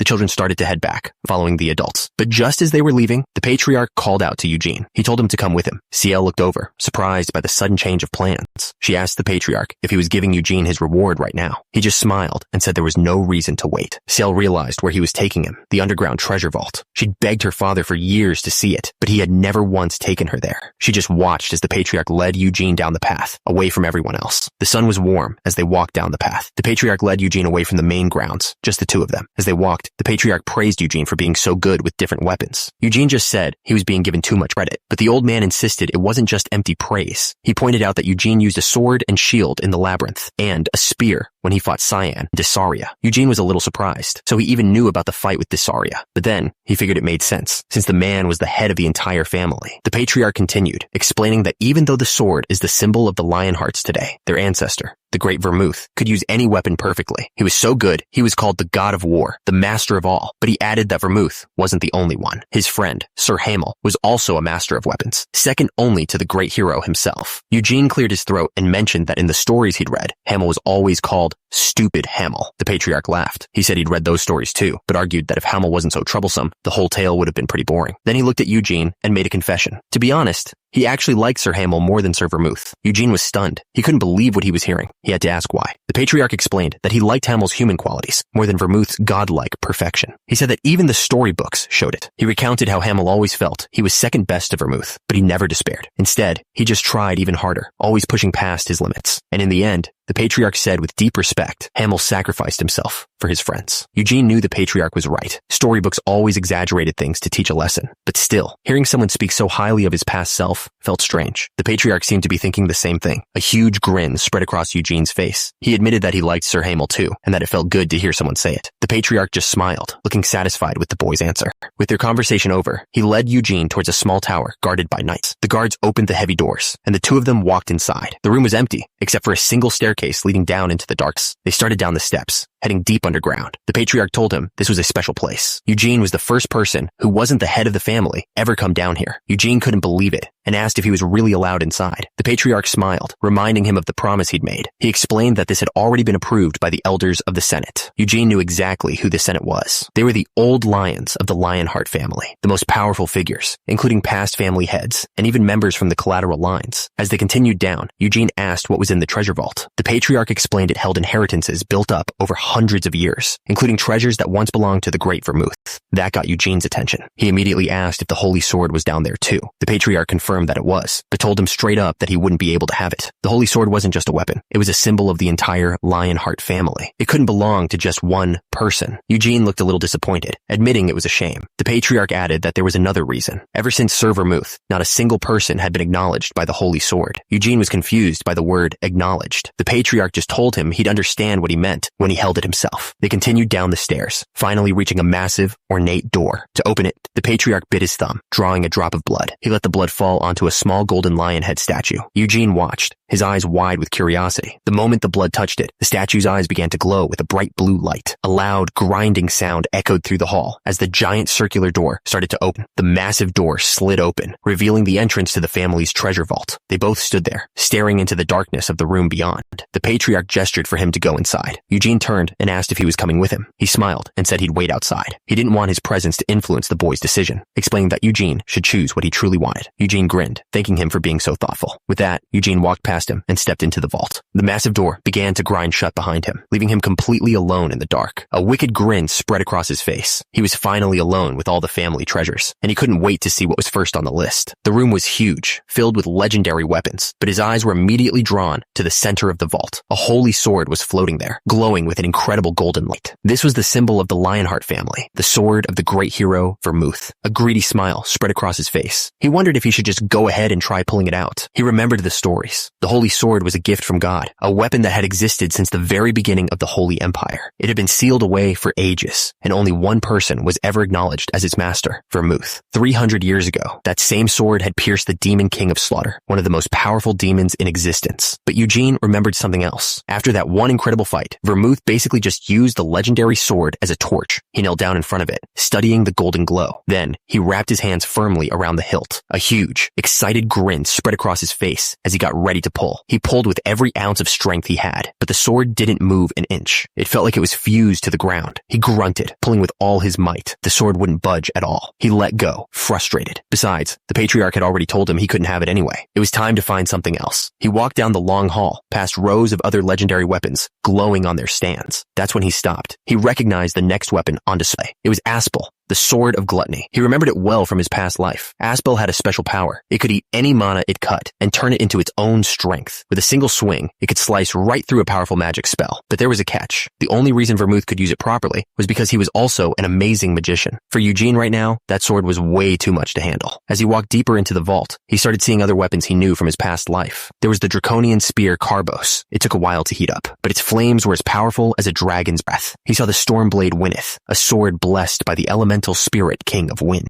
The rampaging Thunderbow Perno was there too. It could strike down lightning from any distance. He recognized the flying elusive sword Jabel. When you put mana into it, it turned into a whip with hundreds of blades. And finally, Geddon's shield, which could send any attack it blocked into an empty void. They were all so powerful. He knew he wouldn't regret taking any one of them, but something felt off. He looked around and realized a few key items weren't there, like the Moonlight Sword and the Demon Spear. He realized that in the 300 years since his death, other Lionhearts had already taken the most powerful weapons. He was pretty annoyed. He had to choose something. Wynneth, the Stormblade, seemed like the easiest choice. Just by holding it, you could use wind elementals, and with enough mana, you could even summon the Wind Elemental King. That was a huge deal. Even the most talented mages struggled to control a single low-rank elemental. With Wynneth, that problem just disappeared. Still, he decided he should look around a bit more before picking one. He moved past the weapons and saw display cases filled with other treasures. There were gems and all sorts of accessories, not just swords and spears. But then, his eyes locked onto something. He froze. Without thinking, he reached out for it. He couldn't believe what he was seeing. He realized it was the necklace he wore as Hamel. It was the last thing he ever expected to see here. It was a memento from his parents, who were killed by monsters. He got his revenge a long time ago, but he never took it off. He couldn't understand why it was in the vault. He wondered if Vermouth had actually brought his body home after the battle. The thought gave him a little comfort. At least they didn't just leave him there to rot. But that comfort quickly faded. He remembered the promise Vermouth made with the Demon King of Incarceration. A deal that brought peace, but left 2 Demon Kings alive. He thought back to his old friends, Vermouth, Sienna, Milan, and Anise. They had all sworn to take down the 5 Demon Kings together. His anger flared up again. He couldn't understand what kind of promise they could have made that was worth breaking their vow. To him, placing his necklace here felt like a final insult. He couldn't wrap his head around it, especially Vermouth. What was he thinking when he made that deal? Then, a different thought hit him. Maybe it was his fault. Maybe they couldn't finish the job because he died halfway through the journey. He shook his head. He didn't want to blame them. They were his friends. They must have had a good reason for what they did. He looked around at all the legendary weapons. There were so many incredible things he could take, but he knew what he wanted. He couldn't let Hamel's keepsake just sit here and collect dust in the Lionheart vault.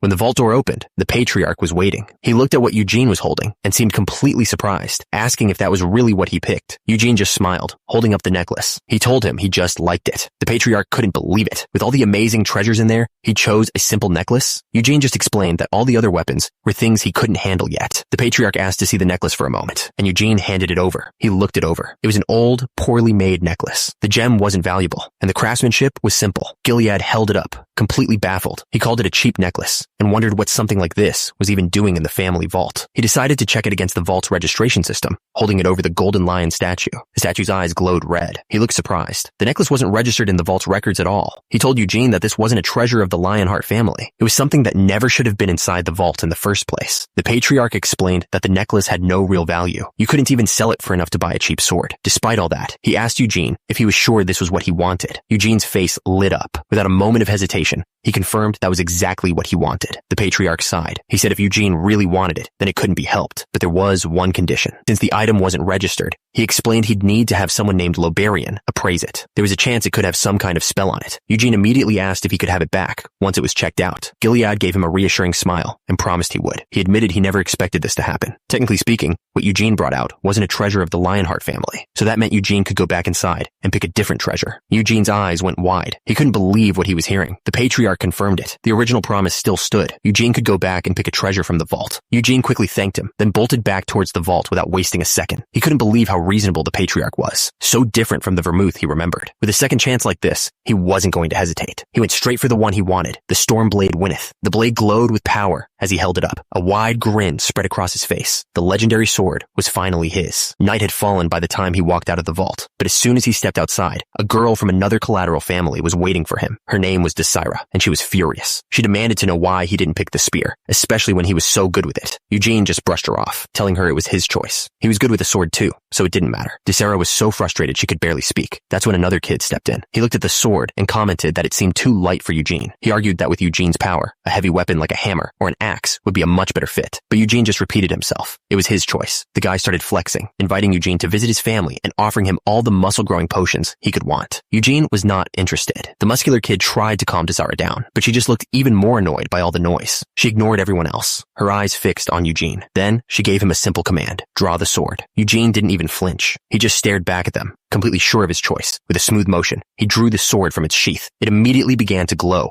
with a brilliant blue light. The other two kids stared at the blade. Desira asked what kind of sword it was. Eugene held it up proudly and told them its name, the Stormblade Wynneth. He explained that it wasn't just any sword. It held the blessing of the elemental king of wind, and once he trained his mana, he'd be able to call on that power. But Desira wasn't impressed. She clenched her fists, annoyed. She mumbled that it was cool, but she still would have picked a spear. She got more worked up, grabbing his arm and asking if he even saw the other weapons in there. She reminded him there were plenty of amazing spears. Her eyes lit up as she described one in particular, the draconian spear, Carbos. She said it was so powerful, it could shoot a dragon's breath with every single thrust. Eugene just stared at her. He casually told her he didn't even know what that looked like. She wasn't done. She brought up the demon spear Ruintus, claiming it was the strongest weapon Vermouth ever had. The other boy chimed in, adding that he'd heard of that spear. He said it was used by the Demon King of Brutality. Desira shoved him away, yelling that she wasn't talking to him. But that name, the Demon King of Brutality, it hit Eugene hard. He remembered, 300 years ago, there were 5 demon kings ruling over the demon realm. At the very top was the Demon King of Apocalypse, and right below him, the Demon King of Incarceration. Then came the third, the Demon King of Frenzy, and finally, the fourth and fifth, the Demon King of Brutality and the Demon King of Slaughter. The boy spoke up again, looking right at Desira. He told her she was mistaken about which weapon was Vermouth's strongest. He claimed Vermouth's strongest weapon was actually a warhammer called the Destructive Crusher Gigalus. The boy argued back that the Demon King of Brutality was a higher rank than the Demon King of Slaughter. Desira just pointed at him and said the ranks didn't decide how strong the weapons were. Eugene just listened to them go back and forth. He knew the truth from his past life. There was no such thing as a Destructive Crusher. He remembered that out of all of Vermouth's weapons, only 2 actually came from Demon Kings. They were way too dangerous to be kept in a simple treasure vault. They had to have been sealed somewhere else. Their argument just kept going. She yelled that the spear was stronger, while he shouted back that it was the Crusher. Eugene couldn't stand it anymore. He thought they were being so childish. He knew both weapons were incredible, so it was hard to decide. But if someone asked him to name the single strongest weapon in Vermouth's collection, he wouldn't even have to think about it. It was the Moonlight Blade, a sword that was basically destruction itself, sealed away deep in the demon realm, Helmuth. He remembered that the Moonlight Blade was the weapon that had slain both the Demon King of Brutality and the Demon King of Slaughter. He stood there for a moment, just holding the Storm Blade. A grin spread across his face. It was the first time in this new life that he'd held a real sword. That's when the blade began to glow with a bright blue light. Gilead and Ciel watched from a distance, completely surprised by what was happening. Eugene didn't even seem to notice them. He just pointed the glowing sword forward. Then he started to move. He swung the blade in a smooth, powerful arc that felt completely natural to him. The light from the sword followed his every motion, flowing around him like a ribbon of pure energy. He laughed, feeling the power surge through the sword. It felt like an extension of his own body, a perfect fit. Gilead and Ciel just stood there, completely stunned. They had never seen anything like it. The patriarch couldn't hide his amazement. He thought to himself that the sword work was beautiful, almost perfect. Ciel was speechless. The boy she knew was suddenly a master swordsman right before her eyes. Meanwhile, in another room, the appraiser Lobarian had arrived. He was there to examine the strange necklace Eugene had found. As Lobarian held the necklace, it began to glow with a strange blue light. It was definitely more than just a simple piece of jewelry. His eyes narrowed. He could feel a powerful spell contained within the small gem. He placed it on the desk, and the gem's glow shifted from blue to a deep, pulsing red. This was no ordinary magic. After a moment, Lobarian looked up, completely baffled. He told the patriarch that there was no magic on the necklace at all. He asked suspiciously if Gilead was absolutely sure it had come from the family's treasure vault. The patriarch confirmed it without a hint of doubt. Lobarian wondered aloud if the boy was trying to pull some kind of trick, but Gilead didn't think so. Asking what reason Eugene would have to lie, he pointed out that if he hadn't allowed Eugene a second choice, the boy would have ended up with nothing. Lobarian had to agree. It was a risky move for a kid to make. He still looked worried. Finally, Lobarian stood up, deciding he needed to check it more carefully. He repeated that there was no magic on it, but because the situation was so strange, he was going to dig deeper. The patriarch was stunned. He asked how Lobarian could possibly find out more. Lobarian explained that he would use a special magic created by Sienna the Wise, one that could read the memories of mana itself. He said that since mana exists in almost everything, he could use his power to see the entire history of the necks. Gilead looked at him with a serious expression and told him to proceed. Lobarian held the necklace in his palm and began the spell. He closed his eyes and focused as a bright blue light surrounded the gem. A vision started to form. Lobarian noted that it was about 100 years old, but seemed completely ordinary. The memory showed a street in the capital. Turns out, the necklace was just bought from some old vendor. Lobarian admitted he couldn't read any more of the necklace's history. He explained that the powerful magic inside the treasure vault must have messed with the mana, blocking his spell. Gilead stared at the necklace. The trail went cold 100 years ago. There was no one left alive who could possibly know where it came from. Lobarian looked at the patriarch and asked him what he was going to do.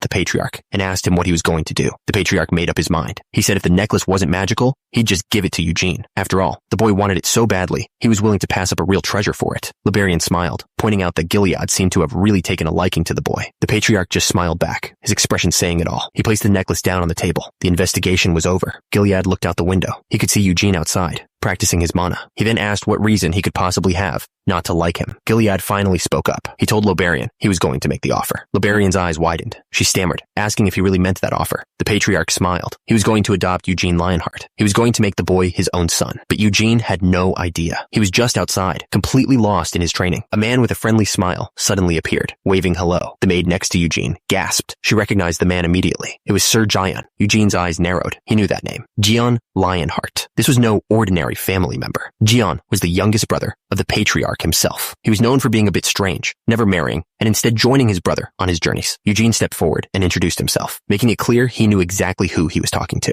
Jian's face lit up. He grabbed Eugene excitedly, recognizing him as the kid from the collateral family who had won the ceremony. Eugene pushed his hand away, annoyed. He cut straight to the chase and asked if Jian was there to take him somewhere. Jian confirmed it. He explained that the patriarch had planned to send a different knight, but he had decided to come himself. He wanted to meet Eugene personally. Jian explained that he really wanted to see Eugene for himself. He admitted he'd heard a lot about him, but wasn't able to actually watch the ceremony. Turns out, there's a strict tradition that only the head of the family can watch the ceremony. Sir Liberian was just there to help out. He quickly clarified that he wasn't mad about the rule. He was just explaining how things worked. He wondered if he sounded like he was complaining, but then just shrugged it off. He said he didn't care about the rules anyway, and he was sure his brother, the patriarch, didn't care about that kind of stuff either. Eugene listened, thinking about Jian's personality. The guy was clearly a free spirit. Eugene figured that was probably why he'd never gotten married. Jian led him through the main house. The place was huge. As they walked, Eugene asked why the family head had called for him. Jian just shrugged, guessing it was probably to congratulate him for winning the ceremony. Eugene told him he'd already heard his praises. He pointed out that it seemed like Jian didn't know the real reason for the meeting either. Jian smiled. He admitted he had a pretty good idea what it was about, but that it wasn't really his business to care. He stopped walking for a moment. Then he looked at Eugene and said that whatever the reason, it would be great to see him more often. Eugene smiled back and agreed.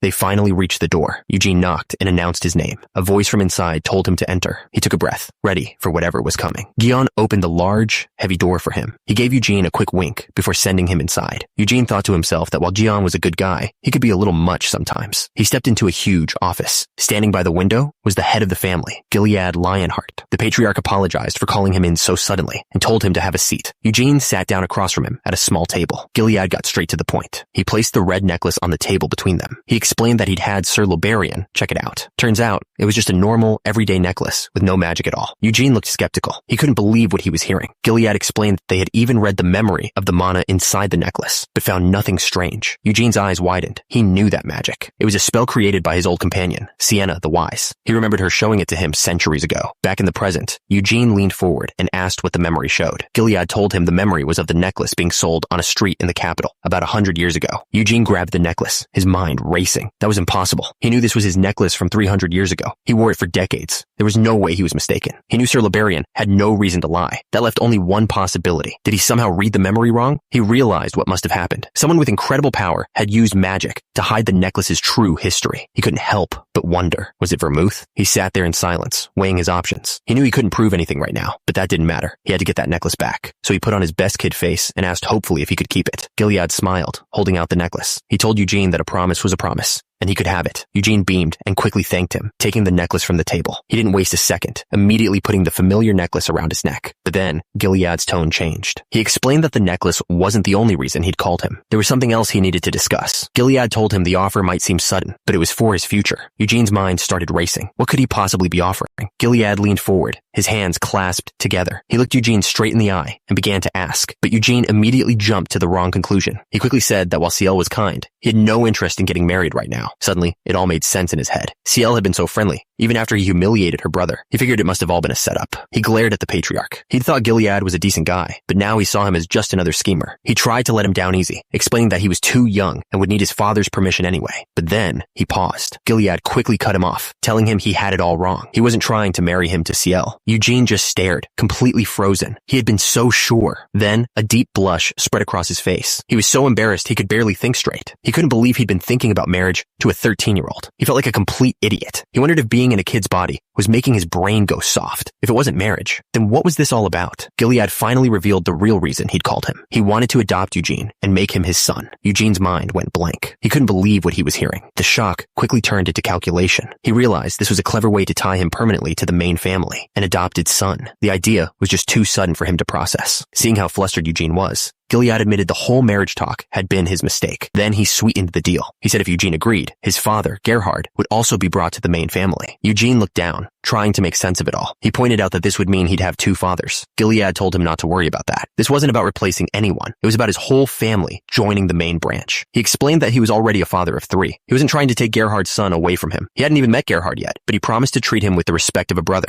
Eugene listened silently. The offer was huge, and it wasn't just about him anymore. It was about his father's future, too. Eugene looked up, his expression serious. He had to know one thing. He asked if Gilead would stop respecting his real father if he refused the offer. Gilead just smiled. He told him, of course not. Then he stood up from his chair, his gaze still on Eugene. He admitted it was a little embarrassing to say out loud, but he promised he wasn't that petty. He explained that if Eugene refused, he'd be disappointed, but that's all. Gilead promised to respect his choice and would wish him the best for his future, no matter what. That was all Eugene needed to hear. He told Gilead he couldn't decide on his own. He wanted to speak with his father first. Gilead agreed without hesitation. He said they would push back the banquet, and he'd send people to bring Eugene's father from Gidal. Eugene quietly thanked him. Eugene took a quiet sip, his mind still working. There was one more thing he needed to understand. He looked at Gilead and brought up something the patriarch had said earlier. He asked what exactly he meant when he said this was all for his future. Gilead smiled, explaining that living in the main house would open up countless opportunities for him. For starters, he'd have access to some of the best knights in the world for advice and training. But Eugene wasn't interested in just any knight. He said if he was going to learn from someone, it had to be the best. He looked Gilead straight in the eye and asked a bold question. If he became his son, would the patriarch himself train him? Gilead listened, his expression unreadable, as he considered the boy's request. Eugene smirked. He was genuinely curious just how strong the head of the Lionhearts really was. A slow smile spread across Gilead's face. He agreed, of course, but he told Eugene that if he really wanted to learn from the best, there was someone else better suited for the job. Eugene was confused. He asked who he was talking about. The patriarch revealed the name, Jian. He admitted that while he used to be stronger, Jian had now surpassed him. Eugene's mind flashed back to Jian. He remembered that cheerful, almost goofy guy. He couldn't believe he was supposed to be the strongest. Gilead changed the subject. He asked if Eugene had received the method of mana training from his father yet. Eugene confirmed he had the training method, but said he hadn't looked at it. He explained with a grin that he was afraid he might accidentally learn it just by knowing what it was. Gilead seemed impressed. He figured Eugene must have always been a serious student, even before coming to the main estate. He then started to explain something called a mana stone. It's a crystal full of mana that comes from powerful monsters, and it's often used to help beginners learn. But there was a problem. The stones were expensive, hard to get, and you needed an experienced teacher to help you use them right. Gilead knew that for Eugene's family, getting all of that would have been impossible. The place where Eugene grew up was completely holding back his true potential. Gilead stopped himself. He realized he shouldn't say all this directly to Eugene, worried it might make the boy resent his own family. This was something he needed to discuss with Gerhard instead. With the talk of mana training finished, Gilead leaned forward. He said there was something else he wanted to discuss with Eugene. Eugene just smiled and agreed, taking another sip of his tea.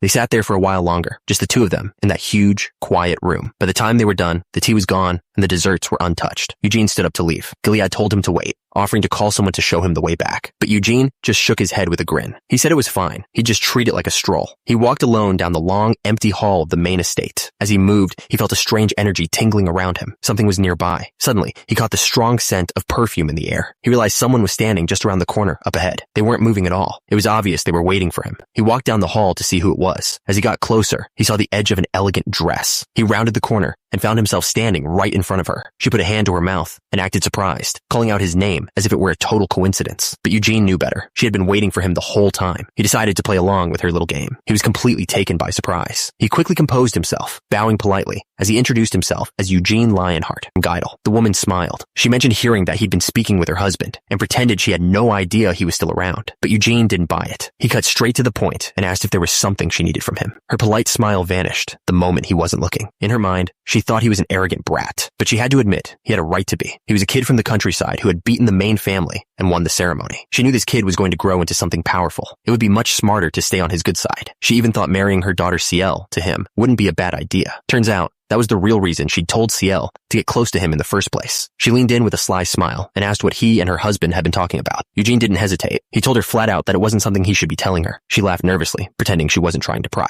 Then she quickly changed the subject, saying there was something else she wanted to say. He was completely caught off guard by the sudden shift. She brought up the incident with Cyan, putting on a big show of apologizing for how her son had troubled him. Eugene just told her not to worry about it. He explained that Cyan had already apologized himself. She praised him for being so mature for his age, saying how grateful she was. She finished by saying she'd scolded Cyan firmly and hoped that he and her son would stay good friends. With that, she turned and walked away. He put on a big, friendly smile and said, of course they should get along. After all, they were family. But inside, Anisilla was fuming. She hated that he was technically right. Hearing those words from someone she considered so far beneath her was infuriating. Sensing the mood had soured, Eugene decided it was time to go. He simply asked if he could leave. Her expression changed in an instant. She put on a sweet smile, apologized for keeping him, and told him to go get some rest. He turned and walked away, feeling her eyes on his back the entire time. As he left, he finally placed her, Anisilla, the second wife. He remembered now, she was the one who looked down on his family from the very beginning. He knew right then that she was trouble. He decided he wanted absolutely nothing to do with her. The moment he was gone, her polite smile disappeared. A cold, blue energy started to crackle around her body. She gripped her fan tight.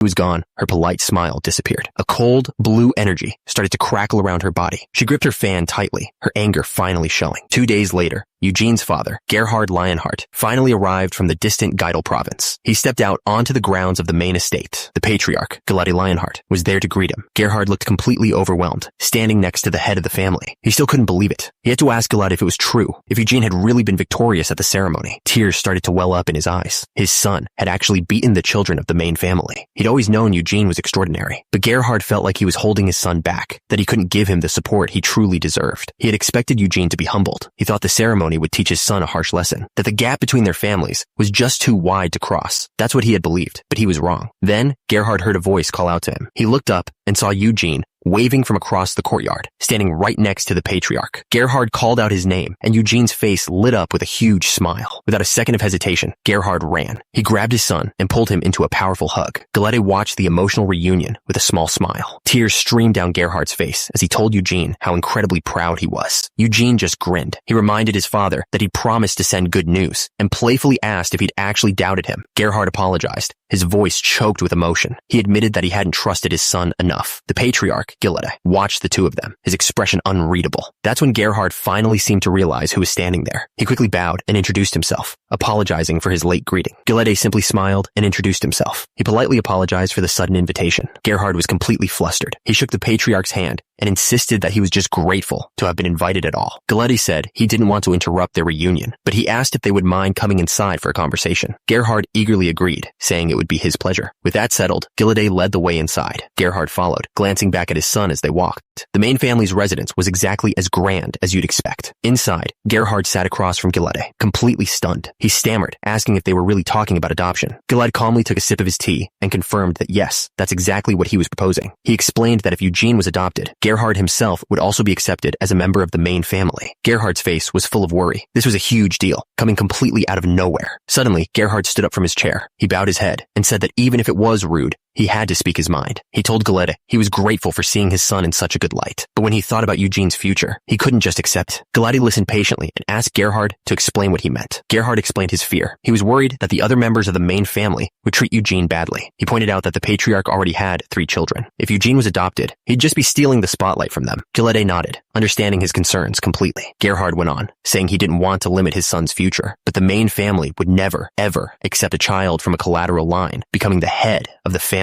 Gelade placed a reassuring hand on Gerhard's shoulder. He agreed that Eugene could never become the patriarch, but if Eugene wasn't greedy for that title, he could let his talents truly bloom with the full support of the main family. He said he wanted Eugene to become a brother to his own children and build real bonds with them. Those connections could open up huge opportunities for him down the road. Gerhard stood silently for a moment, taking it all in. He finally admitted that Gelade might be right. Gerhard finally made his decision. He told the patriarch he would discuss the matter with his son. Meanwhile, Eugene was out in the training yard, completely absorbed in his sword practice. He wasn't just playing around. His focus was absolute. He moved with a speed and power that was unbelievable for his age. That's when Gerhard came out to the training grounds to find him. Eugene immediately stopped his practice and called out to his father. Gerhard looked at his son, his expression full of worry. Just by looking at his father's face, Eugene could tell something was wrong. He figured the news about the adoption must have come as a huge shock. Seeing the look on his father's face, Eugene asked him what was wrong. Gerhard swallowed hard, his eyes locked on the sword hanging from his son's belt. It was Stormblade Winneth, a treasure that Eugene had personally picked from the main family's vault. Gerhard knew that even if they sold everything they owned, they couldn't afford a single sword like that. He finally got the words out, telling Eugene that the head of the family wanted to adopt him. But Eugene didn't seem surprised at all. He calmly replied that he already knew.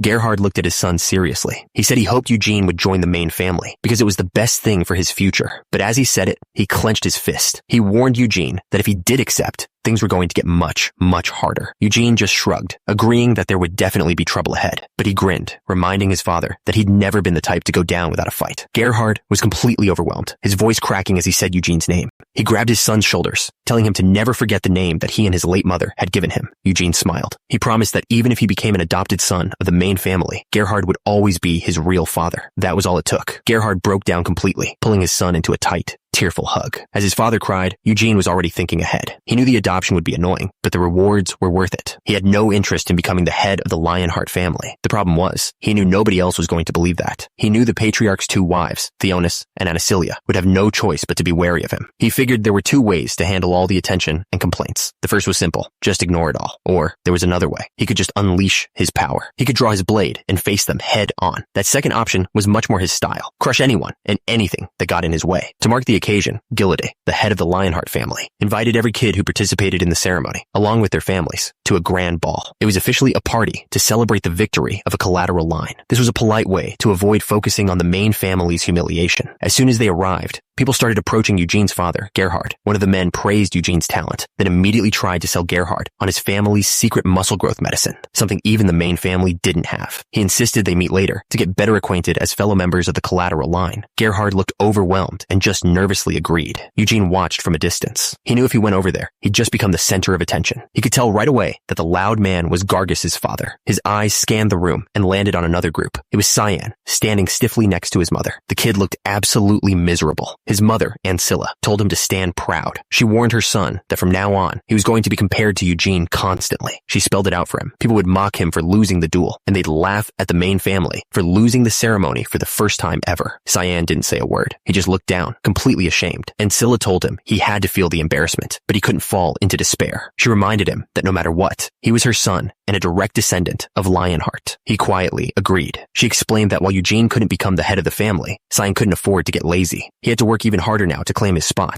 Then she leaned in and gave him a final, shocking order. She told him to become friends with Eugene. She told Cyan that since they were brothers now, he needed to become good friends with Eugene. That way, one day, Eugene would help him. Cyan quietly agreed, but the thought of being friends with the guy who just humiliated him was a lot to take in. He had no idea how to even start. How was he supposed to befriend someone like that? Meanwhile, Eugene's new sister, Ciel, was much more direct. She found him and pointed out that they were officially siblings now. She followed after him, playfully asking if he could call her Big Sis. Eugene was not having it. He argued that she was only a few months older. Ciel complained that she got stuck being the little sister to her own twin just because he was born 5 seconds earlier. She insisted this was different and begged him to just say it once, claiming it wasn't a big deal. Eugene just smirked to himself. The idea of calling this 13-year-old kid Big Sis was just ridiculous. He flat out refused, telling her he'd rather die than call her Big Sis. Meanwhile, in another part of the estate, a man in a red cloak was laying down some ground rules. He stated that he couldn't guarantee he'd take someone on as his student. Turns out, this was the Tower Master of the Red Magic Tower, which specialized in summoning magic. He was there to discuss the future of the young master, Iode, who would first have to pass an aptitude test. Iode nervously asked what would happen if he actually had the talent for it. The Tower Master told him that while that would be good news, it wasn't enough. In the world of magic, the Lionheart name didn't matter. Unless his talent was truly overwhelming, he wouldn't be accepted as a student. Iode looked down, understanding the difficult road ahead of him, but the Tower Master softened his tone. He explained that he was a longtime friend of the Patriarch, Gilead, and because of that, Iode would be given plenty of chances. He promised to protect him from any talk of favoritism and create an environment where he could train in whatever magic fit him best. Iode's heart pounded in his chest. He didn't even care about becoming a disciple. This was his chance to finally get away from his suffocating family and learn magic. He looked over at his father, Gilead, who had been listening the whole time. The Patriarch smiled. He told his son not to worry about what anyone else thought and to just pick his own fate. Iode was stunned. He hadn't expected his father to be so supportive. But then his mother, Tanis, stepped forward, calling his name sharply. She told him to accept the opportunity, since he'd always been more interested in magic than the sword anyway. Then she grabbed his shoulder, her grip tight. Her friendly tone was gone. She leaned in close, her voice a low whisper. She reminded him that he was her son, the one destined to lead the main family, and he better not forget it. Gilead had seen enough. He called out her name, Theonis, his voice sharp and angry. She just brushed it off, claiming she was only giving her son some motherly encouragement. But Iode just stood there, completely stunned.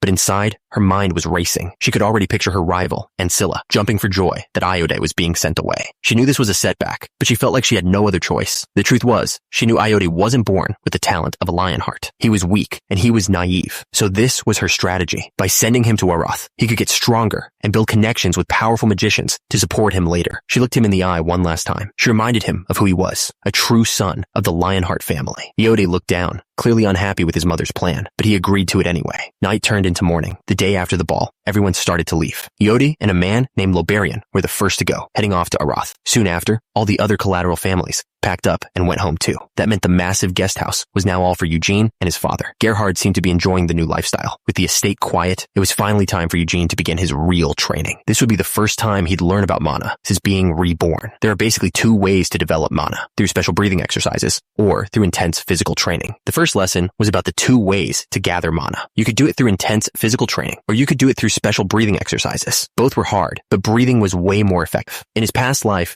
Eugene had started with physical training, but he remembered Sienna and Vermouth convincing him to switch to breathing. Their advice had changed everything for him back then, and just as he expected, the Lionhearts trained their mana through breathing. When it was time to start, he found someone waiting for him by a tree. It was Cyan. Cyan smiled, telling Eugene that he was here and that it was time to go. He led Eugene deep into the forest to a place known as a spirit vein. It was a special area where mana naturally gathered in huge amounts. Turns out, this spirit vein was man-made, created by Vermouth himself 300 years ago. It was a secret place that only direct descendants of the main family were allowed to enter. Eugene couldn't help but be impressed. To create something like this, Vermouth truly was a monster. Cyan glanced back at him with a grin and asked if he was nervous. Eugene just grinned back, telling him he was excited. Cyan warned him that it wouldn't be easy. He explained that feeling mana is easier for younger kids, so it would be tough for Eugene since he was just starting. He gave some examples. It took him and his twin sister 4 days when they were 6. Their older brother, Yod, took about a week. He pointed out that kids from the collateral lines usually take about a month just to get a feel for it, but he smiled, saying he didn't think it would take Eugene that long. After all, he had the spirit vein and Cyan's personal help. He asked Eugene how many days he thought it would take, then guessed maybe 10. Eugene just smiled. 10 days? He thought that was ridiculous. He grinned, telling Cyan it wouldn't even take him 10 minutes. Cyan led him deep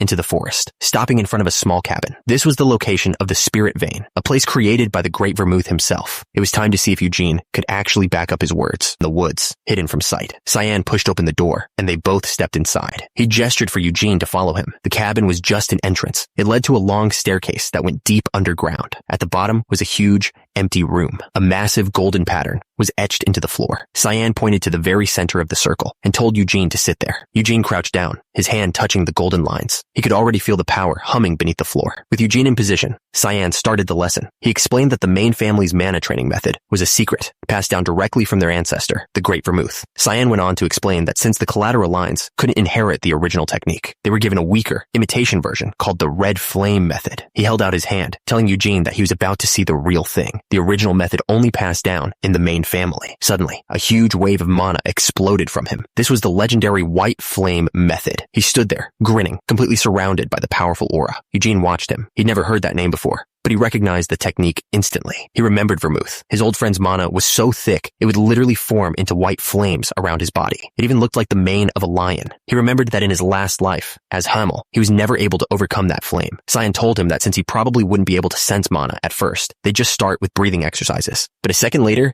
Eugene just looked up and said he could already feel it. Cyan just laughed. He told Eugene he was just imagining it, that it's a common feeling when you focus too hard. He decided to prove his point. He gathered a small bit of mana on his fingertip, planning to show him what it really felt like. He moved his finger towards Eugene, ready to make him feel the difference. He started to mock him, but stopped dead in his tracks, because without even opening his eyes, Eugene had gathered the mana himself, pointing right to where it was floating. Eugene started moving the ball of mana around, perfectly following Cyan's finger. Cyan just stood there, completely stunned. He looked up at Cyan with a grin, asking how long he wanted him to keep playing with it. Cyan couldn't believe what he was seeing. He thought to himself that even 10 days would have been amazing. What Eugene was doing was just impossible. He just started laughing. The whole situation was just too ridiculous. After a moment, Cyan calmed down and looked at Eugene. He told Eugene that since he could already feel the mana, they could skip the basics and start the real training. He instructed him to stay quiet and focus only on his body. Eugene simply nodded, ready for whatever was next. Cyan sat down in front of him, taking his hands. He told him to take a deep breath. The real lesson was about to begin. Cyan began to guide the mana into him. Eugene closed his eyes and took a deep breath, focusing on the energy flowing through his body for the first time. The training was based on the White Flame method. The idea was to breathe in mana and guide it directly to the heart, making it the center of all power. A moment later, Cyan let go. It was up to Eugene now. Instantly, a blue aura flared up around Eugene. Cyan watched, trying to hide his shock, and told him he was doing well. The mana around him was perfectly stable. He wasn't just feeling it anymore. He was controlling it. But Cyan knew this was far beyond just doing well. He realized Eugene was already fine-tuning the mana inside his body. For a beginner who just felt mana for the first time, that was impossible. He just stood there, completely stunned into silence. Even Eugene could feel it. The amount of power flowing through him was just insane. There were two parts to this. First feeling the mana, then breathing it in. He sat perfectly still, pulling the energy from the air into his body. His memories from his past life made this whole process easy. But even without them, he could tell this new body was special. It accepted mana so easily, he could feel himself getting stronger with every single breath. But he quickly hit a wall. His body was still young, and there was only so much power it could contain. The mana he had gathered settled in his heart, forming a bright, solid core. Then he opened his eyes. The training was over. Cyan just stood there, completely speechless. He couldn't believe what he had just seen. Cyan was stunned. Not only had Eugene formed a core in minutes, but its size was massive. Normally, you'd start with something tiny and train for years to make it grow. He just stared at Eugene with a weird grin and called him a monster. Eugene grabbed his hand, asking if that was supposed to be a compliment. Cyan quickly confirmed that it definitely was. With the training officially over, Cyan told him it was time to head back. On the way, Cyan started explaining the biggest difference between the main family's power and the collateral branches. He said the red flame method only lets you have one mana core, no matter how strong you get. The white flame method, however, was completely different. After reaching a certain point, the core actually divides. This lets you hold way more mana, and the divided cores work together to make you even stronger. He explained that they call these divided cores stars. Their legendary ancestor, the Great Vermouth, had 10 of them. In the entire history of the Lionheart family, only one person ever managed to surpass that, reaching an incredible 70 stars. Cyan then told him that he and his brother had reached 6 stars. He explained that Iode, himself, and Ciel were all at 1 star, but he figured the twins would probably reach 2 stars next year. To put that in perspective, he said it took them about 8 years to go from 1 star to 2. Eugene immediately asked how long it would take for him. Cyan grinned, telling him he'd be much faster than them, as long as he wasn't lazy. Eugene promised he would work hard. But inside, he knew this was a once-in-a-lifetime chance. He'd been reborn into a body far better than his old one and had learned Vermouth's own training method. There was no way he was going to let this body rot from laziness. He wasn't sure if he could reach 10 stars, but he knew one thing. He would analyze the white flame method as he trained. If he found any part of it he didn't like, he'd just change it to fit him better. He grinned. He had to give his old rival credit. Thanks to Vermouth, leaving this method behind, there were so many things he'd be able to do now. They walked back to the main estate. Cyan smiled, telling Eugene he should be tired and should go get some rest. He offered to pass on the message to his brother. Eugene just nodded and said he understood. But as Cyan walked away, Eugene's friendly expression vanished. Rest? Not a chance. He felt great. A little fatigue like this would be gone after a good night's sleep. Now that he had finally grasped mana again, there was something important he needed to do. That's when one of the maids saw him and called out his name, completely shocked. The maid, Nina, looked surprised to see him up and about. Eugene called out to her. He told her to go to his room and bring him something called Winneth. A moment later, she returned with a long, sheathed sword. He unsheathed the blade. He wasn't sure if the contract would still work after all this time. He closed his eyes and poured his mana into the blade. A blue light began to glow from the sword and the pendant on his chest. Suddenly, a massive gust of wind exploded from the sword. Nina watched in shock as dust and air swirled violently. She screamed as the force of the wind hit her head on. It wasn't just a gust. A huge whirlwind had formed, trapping her right in the middle of it. A voice echoed from deep inside the storm. It asked if he was really Hamel. Eugene froze. He knew that voice. There was no doubt. It was Tempest, the elemental spirit king of wind.